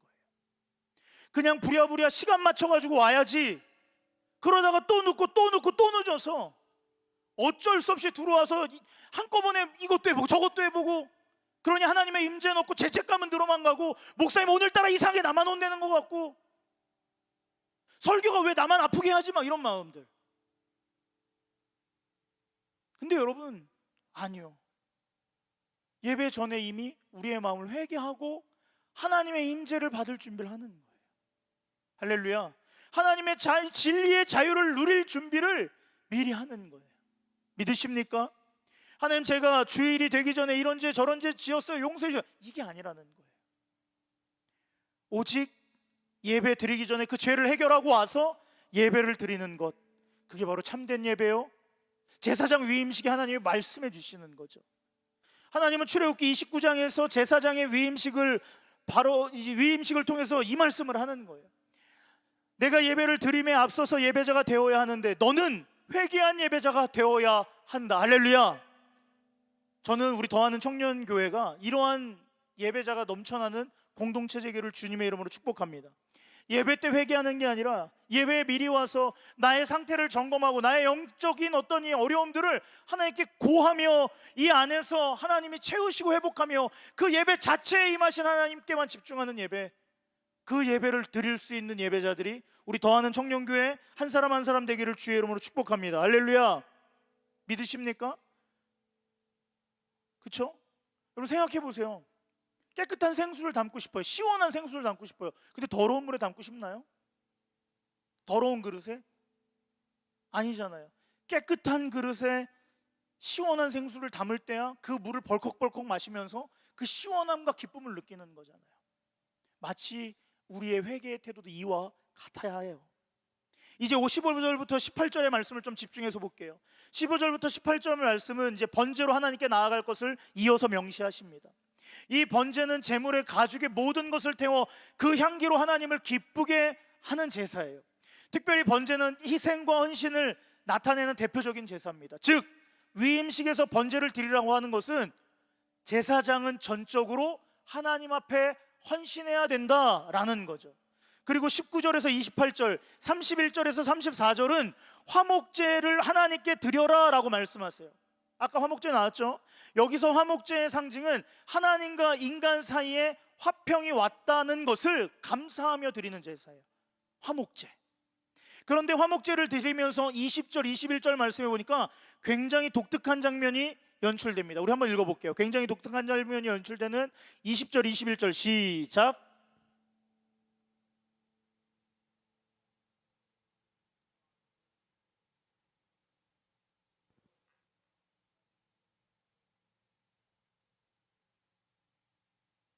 제단 위에 피와 관유를 가져다가 아론과 그의 옷과 그의 아들들과 그의 아들들의 옷에 뿌리라.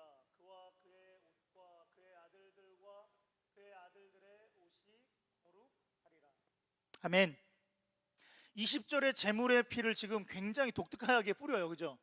어떻게? 오른쪽 깃불, 그 다음에 오른손, 이거지? 오른손 엄지, 그 다음에 오른발 엄지에 바르라고 하세요. 첫 번째, 왜 귀일까요? 요즘 피어싱이 대세인데 이게 그때부터 온 건가요? 여기 딱. 죄송합니다. 우리 의사 선생님 계속 웃고 계셔서 제가 고마워요.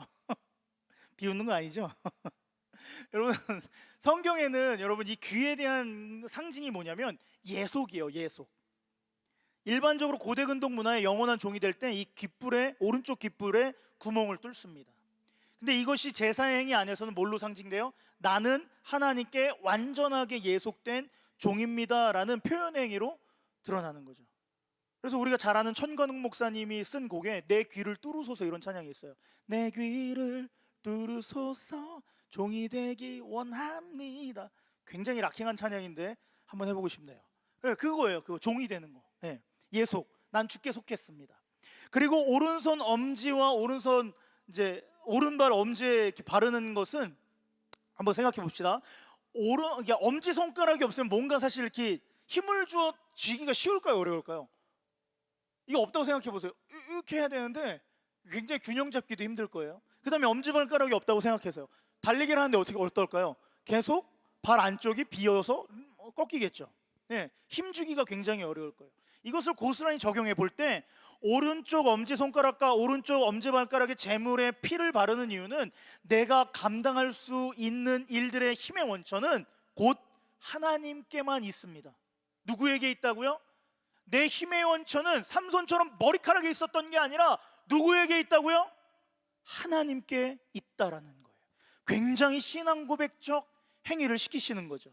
그래서 스가랴서에는 이미 이렇게 기록되어 있잖아요. 만군의 여호와께서 말씀하시되 이는 힘으로 되지 아니하며 능력으로 되지 아니하고 오직 뭐라고요? 나의 영. 나의 영은 누구예요? 성령으로만 된다라는 거예요. 믿으십니까? 즉 저와 여러분이 예배하는 것은 우리가 일상에서 여전히 하나님을 예배하고 바라보고 그분 앞에 설 수 있는 것은 모두 우리를 영원히 귀속시키신 하나님의 영, 성령으로 가능한 것임을 지금 믿음으로 보여주시는 거예요. 할렐루야. 여러분 이 사실을 믿으십니까? 그리고 21절에 보니까 피를 섞은 관유를 이제 어디에도 뿌리래요? 옷에도 뿌리래요. 여러분 에봇은 어떤 옷이에요? 굉장히 화려해요. 그렇죠? 굉장히 예술적으로도 높은 옷이에요. 먼 발치에서도 눈에 띄는 옷이에요. 게다가 에봇 위에 흉배 이스라엘 12지파가 새겨져 있는 뭐가 박혀 있어요? 보석이 뿅뿅뿅뿅 박혀 있잖아요. 그러니까 얼마나 막 화려해요. 근데 그 옷 위에 지금 뭐 하래요? 관유를 뿌리래요. 피를 섞은 관유를 뿌리래요. 왜 그럴까요? 화려하고 예술적인 옷에 왜 그런 행동을 하라고 하시는 걸까요? 그럼에도 불구하고 여러분, 우린 더럽다는 거예요. 하나님 앞에 서기에 더럽다는 거예요. 희생제물의 피와 하나님의 기름 부으심으로 말미암아 씻지 않고는 우린 하나님 앞에 설 수 없는, 죽을 수밖에 없는 죄인, 그게 우리라는 거예요. 우리의 현주소를 또 꼬집어 주시는 거예요. 하지만 이를 통해 이 핏뿌림과 이 기름과 피를 섞어서 뿌림으로 인해 어린 양이 상징하는 예수 그리스도의 은혜와 관유가 상징하는 이 하나님의 성령으로 말미암아 우리가 뭐 됐다라는 거예요? 깨끗하게 되었다라는 거예요. 이로써 너희는 나를 만날 수 있다라는 거죠. 믿으십니까?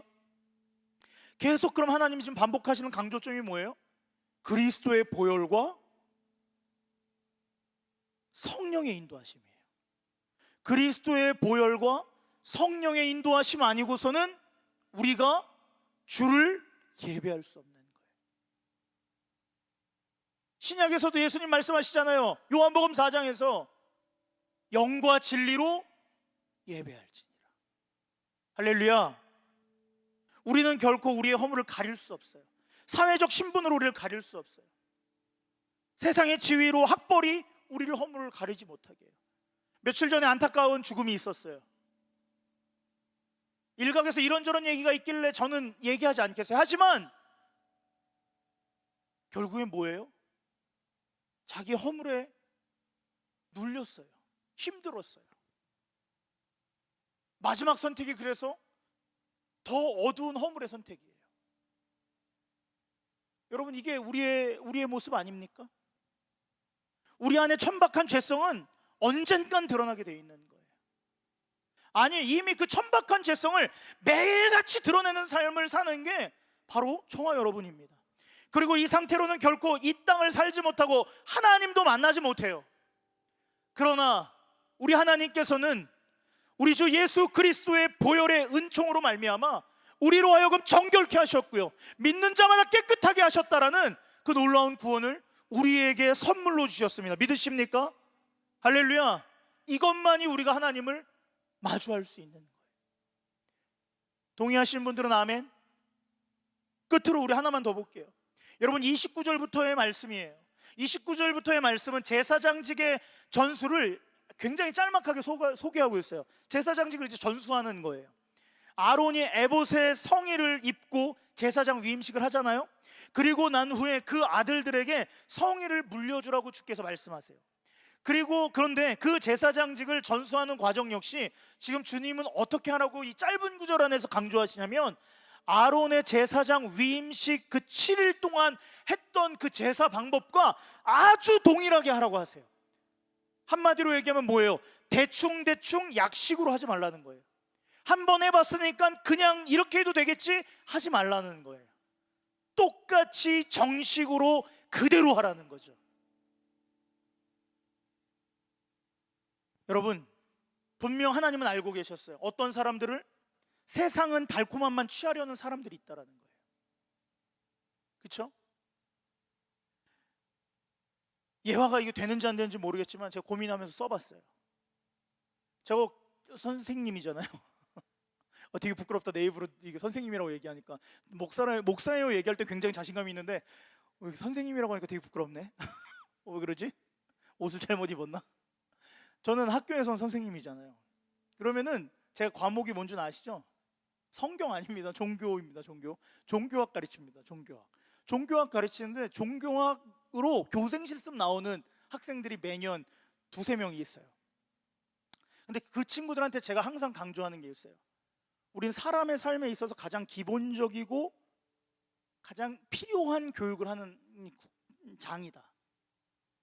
뿐만 아니라 우린 게다가 종교이기 때문에 이면의 세계뿐만 아니라 우리 하나님의 말씀을 가지고 이면의 세계를 가르쳐 그들의 삶의 가치를 띄워주는 일을 하는 사람들인데, 난 안타까운 게 하나 있다. 우리 교생 실습이 너무 짧다. 교생 실습 4주예요. 근데 여러분, 의사 선생님 한 분을 만들어내는데도, 그죠? 우리 의사 선생님 계시지만 의사 선생님이 한 분이 의사가 되는데도 굉장한 시간이 걸려요. 굉장히 어려운 시험들을 치르고요. 뿐만 아니라 여러분, 공군 장교 한 명을 키워내는데 2억 3천만 원이 든대요. 근데 그 시간 안에 뭐 하겠어요? 계속 반복해서 그들로 하여금 계속 그것이 정식으로 행해질 수 있도록 정도를 걷는 걸 만드는 거잖아요. 근데 교생 실습은 너무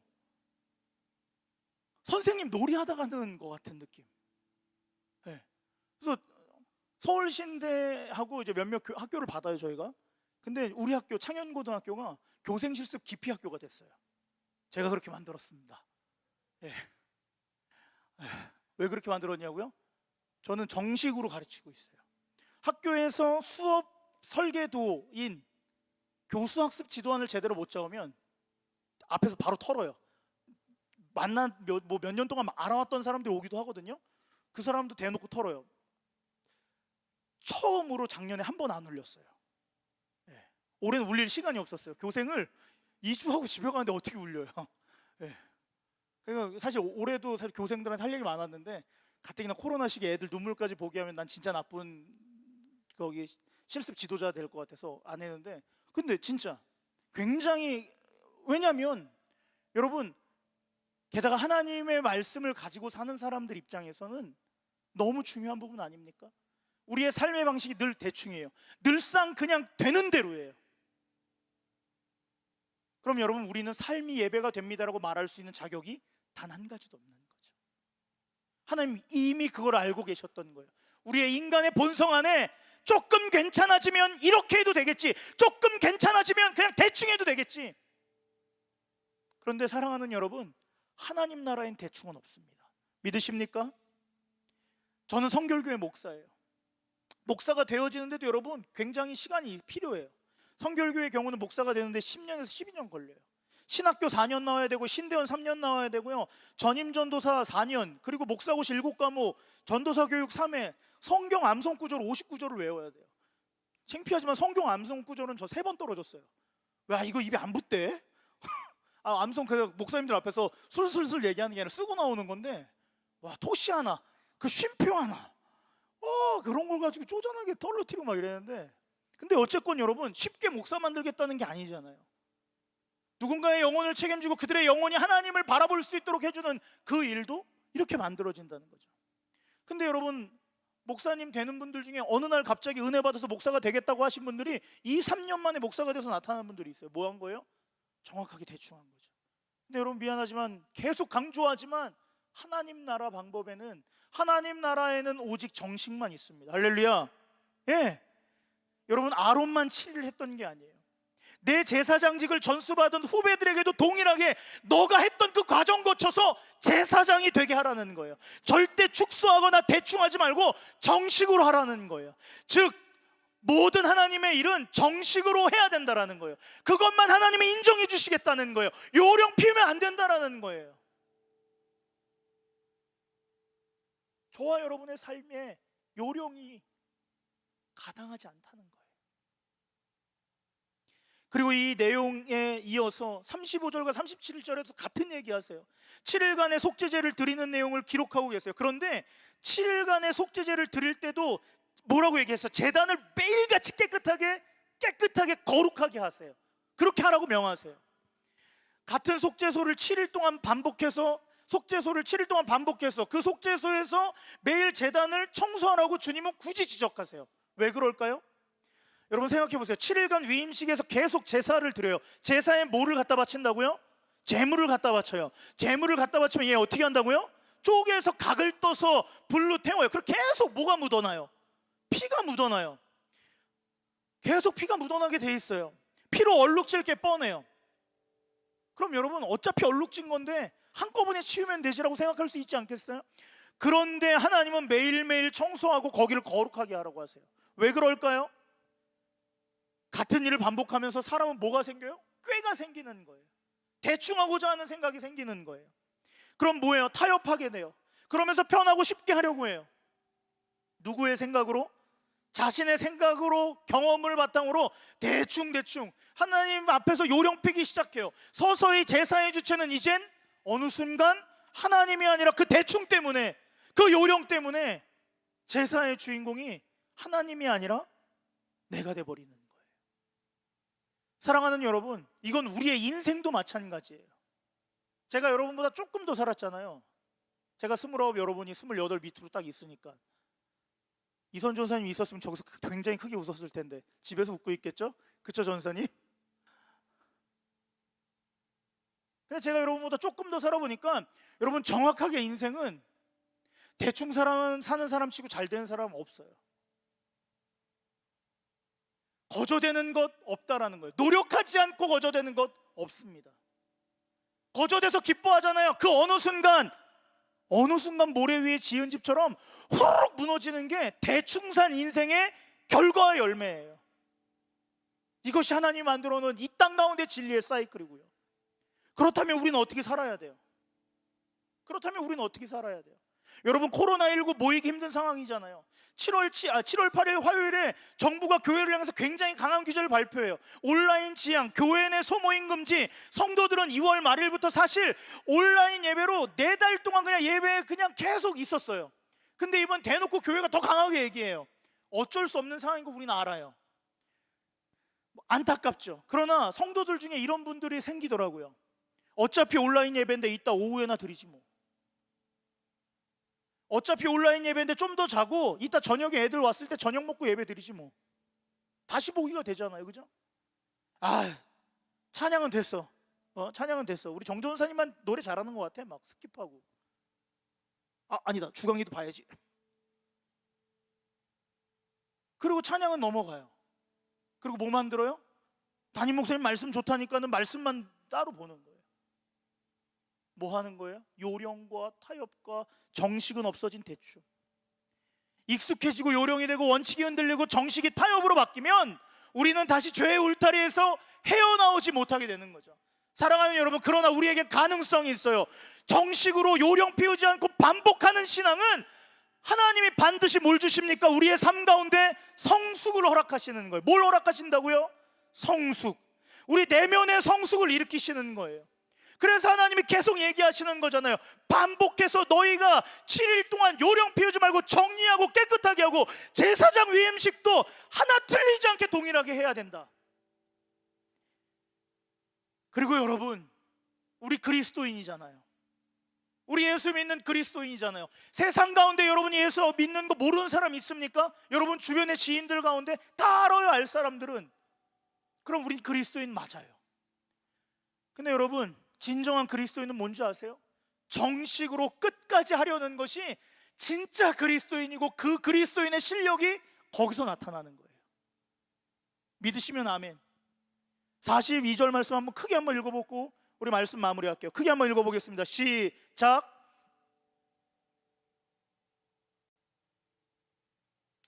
내가 거기서 너희와 만나고 내게 말하리라. 제사장 위임식을 위해 7일 동안 속죄제를 아침에 드리고 저녁에 드리라고 명령하세요.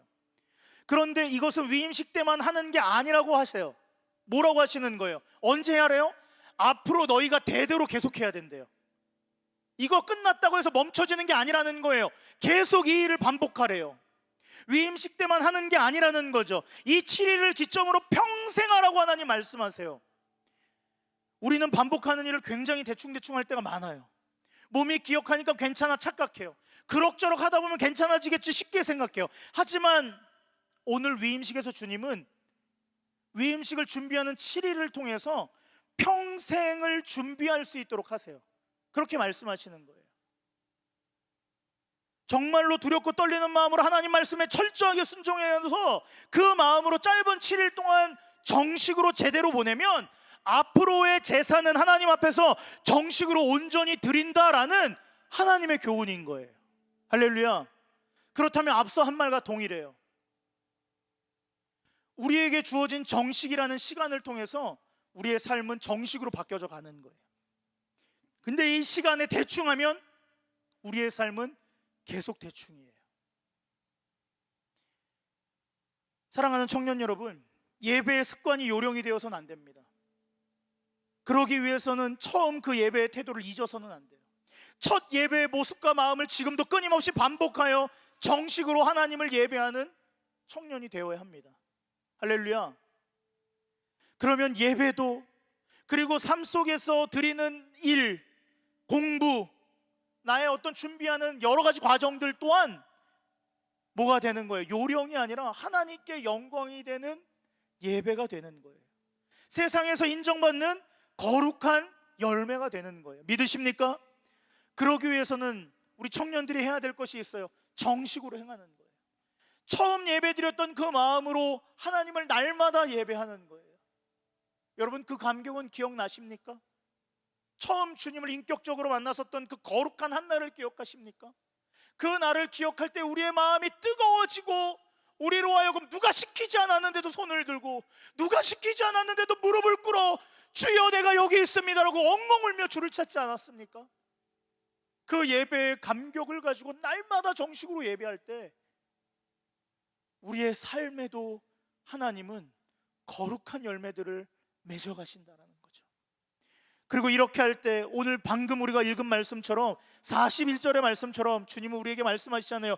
내가 거기서 너희를 만나고 너에게 말하리라. 말씀을 정리합니다. 하나님은 오늘날 예수 그리스도를 구주로 시인하고 믿던, 그리고 그 영생을 소망하는 저와 여러분에게 뭐라고 말씀하세요?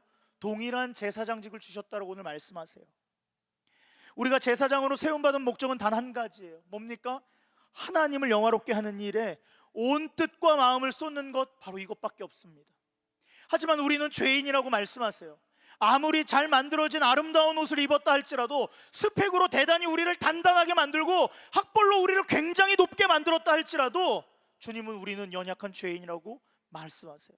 이러한 연약함으로 하나님을 예배하지 못한다라고 말씀하세요. 그러기 위해서는 주님은 우리를 향하여 대안을 마련해 두셨어요. 예수 그리스도의 보혈의 피를, 그 피를 힘입어 예배해야 합니다. 할렐루야. 뿐만 아니라 성결함으로 주를 마주보는 것을 날마다 해야 한다라는 거예요. 그럴 때 우리는 의와 진리와 거룩을 입은 자의 특권, 구원함을 받은 자만이 외칠 수 있는 그 신앙 고백으로 주를 노래할 수 있는 거죠. 뿐만 아니에요. 우리의 예배는 뭘로 드려야 돼요? 정식으로, 요령 피우지 않고 온 마음과 정성 다해 반복하고 또 드리고 또 드려서 이 진정한 예배로 하나님을 기뻐해야 한다라고 주님은 말씀하세요. 그럴 때 비로소 주님은 말씀하시죠. 내가 거기서 너희를 만날 거야. 내가 거기서 너희에게 생명의 말씀으로 너희의 삶을 일으킬 거야. 주께서 그렇게 우리를 위로하고 계십니다. 사랑하는 여러분, 제사장으로 온전한 삶을 살 수 있도록 주님은 모든 것을 열어놓으셨어요. 이제 이 힘들고 어려운 시기에 선택은 여러분이 하셔야 돼요. 우리가 예배를 반복하고 정식으로 하고 요령 없이 하고 제사장으로서 거룩하고 복된 사명을 잘 감당하기로 오늘 이 자리에서 결단할 때 하나님 우리의 삶 가운데 말씀하실 거예요. 믿으십니까? 이미 우리의 삶에 찾아오신 그 하나님께서 우리의 모든 삶의 영역을 통해서 기쁨의 예배를 흠양하실 것입니다. 믿으십니까? 오늘 그런 공동체 되기를 주님의 이름으로 간절히 축원합니다. 우리 같이 찬양하겠습니다. 우리 찬양할 때 우리 함께 부르신 곳에서 같이 한 목소리로 찬양하길 원합니다.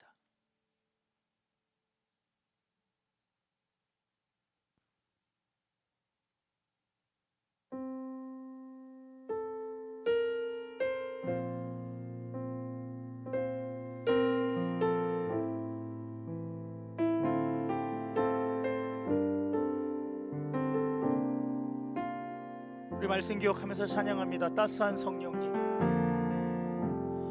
따스한 성령님, 마음으로 보내, 마음으로 보내, 내 몸을 감싸며 주어지는 평안함, 만족함을 느끼네. 사랑과 진리에, 사랑과 진리에 한 줄기 빛 보내, 한 줄기 빛 보내. 내 몸을 감싸며, 내 몸을 감싸며 주어지는 평. 우리 그 사랑 안에 거합니다. 그 사랑을 함께 믿음으로 고백하며 부르신 곳에서 나는 예배하네. 어떤 상황에도 나는 예배하네. 부르신 곳에서 나는 예배하네. 어떤 상황에도 나는 예배. 한 번 더 고백하시겠습니다. 사랑과 진리에, 사랑과 진리에 한 줄기 빛 보내. 내 몸을 감싸며, 내 몸을 감싸며 주어지는 평. 우리가 그 사랑 안에 주님만 바라봅니다. 그 사랑. 우리 함께 오른손 높이 들고 노래할까요? 부르신 곳에서 나는 예배하네. 어떤 상황에도 나는 예배하네. 부르신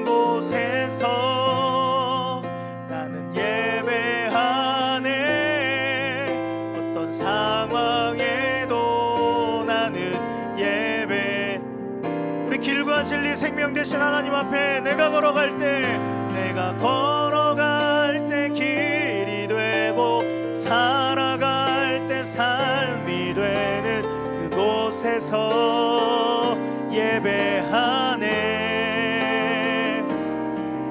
내가 걸어갈 때 길이 되고 살아갈 때 삶이 되는 그곳에서 한 번 더 우리 가사로 주님 앞에 고백합니다. 내가 걸어갈 때 길이 되고 살아갈 때 삶이 되는 그곳에서 우리 주님만 예배하네. 아멘. 내가 걸어갈 때 길이 되고 살아갈 때 바로 그곳에서 주님만 예배하네. 부르신 곳에서 나는 예배하네. 어떤 상황에도 나는 예배하네. 부르신 곳에서 나는 예배하네. 어떤 상황에도 우리의 신앙 고백으로 우리의 목소리로 노래하겠습니다. 부르신 곳에서 예배하네. 어떤 상황에도 나는 예배하네. 부르신 곳에서 나는 예배하네. 어떤 상황에도 나는 예배하네. 오늘 말씀을 기억하면서 사실 여러 가지 이야기가 나왔어요. 그런데 우리가 기억해야 될 것은 우리의 여러 가지 영역들 가운데 분명 무너진 부분이 있다는 거죠. 제사장으로 부름받았지만 무너진 부분이 있어요. 오늘 그 부분을 놓고 좀 집중적으로 같이 기도했으면 좋겠습니다. 하나님, 이 땅에서 제사장으로 주님 새 사람을 의와 진리와 거룩의 옷을 입고 살아가야 하지만 여전히 연약하고 부족한 내 모습, 그리고 여전히 대충 예배하려는 내 모습, 정식이 아닌 그냥 타협하고 세상의 방법을 어쩌면 교회로 가지고 들어와서 하나님의 방법이 아닌 것들로 주님을 예배하려는 내 모습, 주님 이런 우리를 불쌍히 여겨 주시옵소서. 하나님, 이젠 이러한 예배의 태도가 아니라 정말 정식으로 주님을 예배하게 하여 주시옵소서. 정말 하나님이 만들어 놓으신 그 거룩한 말씀의 방법대로 주를 예배하게 하여 주시고, 요령 없이 주님을 예배하게 하시고, 정성 다해 예배하게 하여 주시고, 우리의 연약함을 인정함으로 말미암아 그리스도의 보혈과 성령의 인도하심에 따라 주님 우리가 예배하게 하여 주시옵소서라고, 그러므로 말미암아 주의 음성을 듣는 예배, 주님의 말씀 안에 진리의 자유를 경험하는 예배가 우리 청년교회 예배 되게 하여 주시옵소서라고 우리가 참 목소리로 기도하며 우리 주님 앞에 결단하며 우리의 상황을 주님께 맡겨드리며 나아가시겠습니다. 기도합니다. 주여, 예 주여, 하나님 오늘 예배를 통하여, 오늘 말씀을 통하여 하나님 우리의 마음을 다시 한 번 더 넓게 펼쳐놓습니다. 하나님, 여전히 우리는 우리의 방법과 우리의 습관대로 예배하고자 합니다. 아니, 하나님 이미 우리가 해왔던 그 파협 중에 가장 편안한 방법으로 예배하는 그런 하나님, 죄 많고 하나님의 방법을 잊어버린 타락한 제사장이 바로 우리가 아니겠습니까? 그런 하나님, 오늘 말씀을 통하여서 주님 말씀하십니다. 너희는 왕같은 제사장이야. 너희 또한 내가 제사장 위임식에 불렀어라고 하나님 말씀하십니다. 예, 하나님 오늘 우리를 이 신약 시대 안에 제사장으로 부르신 하나님의 말씀 앞에 다시 한 번 더 우리가 예수 그리스도로 옷 입습니다. 성령의 기름 부으심으로 말미암아 주님 앞에 나아갑니다. 우리의 능력을 인정하지 아니하고 하나님의 능력을 인정함으로 주님 예배의 자리로 나아갑니다. 그래서 하나님, 우리의 마음과 우리의 몸에 그리스도의 보혈을 뿌리고 우리가 주님께 귀속되었고 예속되었다라는 그 하나님 인정의 마음으로 주의 보혈을 우리의 몸 가운데 붓습니다. 하나님, 그러므로 말미암아 우리의 삶의 연약함을 뛰어넘어 이젠 하나님을 예배할 수 있는 자, 하나님을 예배하며 주를 영화롭게 하는 그 제사장의 제1번의 사명을 잘 감당해낼 수 있는 자들로 하나님 우리를 다시 한번 세워주시옵소서. 하나님, 이 예배를 태도를 가지고 세상 가운데로 분명 나아갑니다. 삶의 자리로 나아갑니다. 예, 하나님, 세상이 우리를 바라보며 비아냥거리고 대충해라고 얘기할지 모르지만, 그러나 하나님, 우리의 일터의 예배에서도 하나님 우리 대충하지 않겠습니다. 하나님 일터의 예배에서도 우리는 그냥 넘어가지 않겠습니다. 하나님의 방법대로 성실히 하며 하나님의 뜻대로 우리는 하나님 그 온 마음과 정성을 다하여 요령 삐지 않고 주님을 예배하며 우리의 일터에서, 학업에서, 우리가 준비하는 모든 과정 가운데서 하나님 살아가겠습니다. 그럴 때 주님 말씀하셨죠. 내가 거기서 너희를 만나고 너에게 말할 것이다. 예, 하나님, 그래서 우리 일터에서도 하나님의 말씀을 듣게 하여 주시고, 그래서 하나님 우리 일터에서도 하나님의 말씀 앞에 삶의 방향과 방법을 결정하여 승리하고 열매 맺는 그리스도인으로 하나님 우리가 살아가게 하여 주시옵소서. 우리 마지막으로 한 가지만 더 놓고 기도하겠습니다. 많은 교회들이 사실 예배가 많이 무너진 건 사실입니다. 예, 먼저는 목회자들이 잘못 가르친 거죠. 잘 가르쳤어야 되는데 그냥 예배 한 번 오는 것만으로도 잘 왔어 그걸로 끝난 그런 형편없는 칭찬이 어쩌면 한국교회 이 위기의 상황이 전국적으로, 전 세계적으로 왔을 때 교회만 마치 위기를 느끼는 것처럼 보일지도 모릅니다. 그러기 위해서는 우리 한 번 더, 마지막으로 한 번 더 기도할 때, 하나님, 한국교회의 예배가 다시 한 번 더 갱신되게 하여 주시옵소서라고, 한국교회의 예배가 하나님 다시 한 번 더 부흥의 예배로 맞이하게 하여 주시옵소서라고. 그래서 한국 땅 가운데 있는 모든 그리스도인들이 이 예배를 드리는 것을 대충 대강이 아니라 이 시기를 통하여 더 개인의 예배가 회복되게 하여 주시옵소서라고, 공동체의 예배가 회복되게 하여 주시옵소서라고, 가정의 예배가 회복되게 하여 주시옵소서라고, 한국교회의 예배가 회복되게 하여 주시옵소서라고. 여러분, 오늘 이 말씀을 들은 우리가 기도해야 합니다. 우리 같이 이 마음 가지고 한국교회 예배 회복을 위하여, 한국교회의 모든 그리스도인 제사장들의 예배 회복을 위하여 주여 한번 외쳐부르고 같이 중보하며 오늘 모든 예배를 주님께 올려드리겠습니다. 기도합니다. 주여, 하나님, 예, 하나님, 오늘 말씀을 통해서 우리가 빗나갈 수 있는 것이 하나도 없습니다. 우리가 피할 길이 없습니다. 하나님, 이 어려운 시기를 맞이하였을 때 한국교회가 제일 먼저 얻어맞은 것은 예배가 무너졌다는 것입니다. 예배가 엉클어졌다는 것입니다. 예배의 습관이 잘못됐다는 걸 이제서야 확인했습니다. 예배를 드리는 것만으로도 고마워했다라는 것이 잘못된 칭찬이었다라는 것을 하나님 이제야 깨달았습니다. 그러나 하나님 이 시기를 다시 한 번 더 주신 이유는 위기 가운데 기회를 마련하시는 하나님을 우리는 바라봤기 때문입니다. 하나님, 이 위기의 순간에 한국교회가 다시 한 번 더 이 위기의 순간에 예배의 회복, 예배의 갱신이 일어나길 원합니다. 예배의 개혁이 일어나길 원합니다. 개인 예배와 가정 예배, 그리고 교회 공동체의 예배가 다시 회복되길 원합니다. 부흥의 세대로 일어나길 원하고, 그 예배의 순간순간을 통하여 삶과 일터와 직장에 온전히 하나님께 예배의 제물로 드려질 수 있는 그러한 기쁨과 감사가 회복될 수 있는 시간들, 바로 이 시간에 이 여정들이 되어지게 하여 주시옵소서. 주여, 간절히 기도하는 것은 우리를 포기하지 말아 주시옵소서. 우리를 그냥 두지 말아 주시옵소서. 이 한국 땅에 있는 모든 예배의 처소를 주님 들어 사용하여 주시고 위로하여 주시고 다시 일으켜 세워 주시옵소서.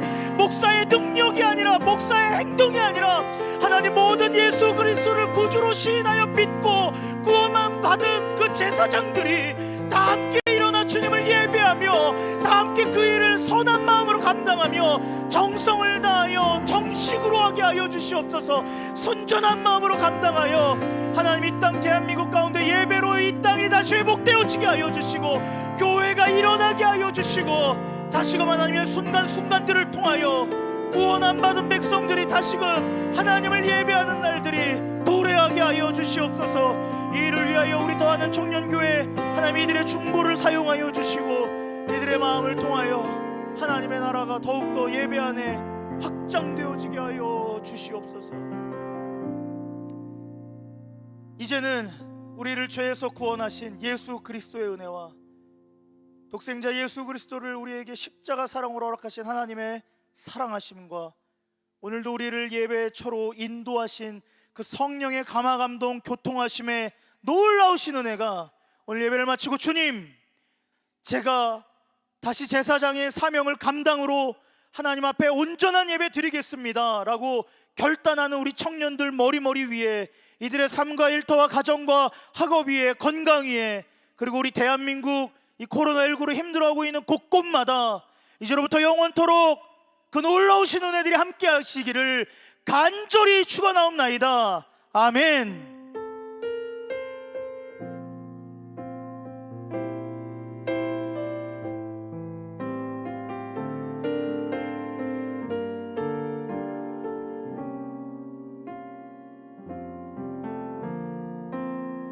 할렐루야. 하나님께 감사와 찬양 영광의 박수 올려드리겠습니다. 할렐루야.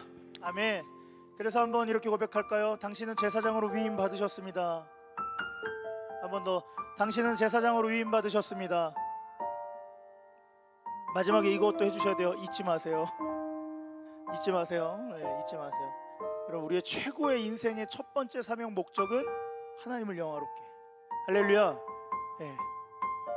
그러한 우리의 삶을 하나님이 사용하실 거고 예배를 기뻐 흠양하실 것입니다. 한 주간도 예배로 승리하시고요. 어느 곳에서든지 예배하며 주님을 기뻐하시는 우리 청년교회 되기를 주의 이름으로 소망합니다. 우리 박수로 영광 올려드리고 우리 모든 예배를 마치겠습니다. 할렐루야. 아멘.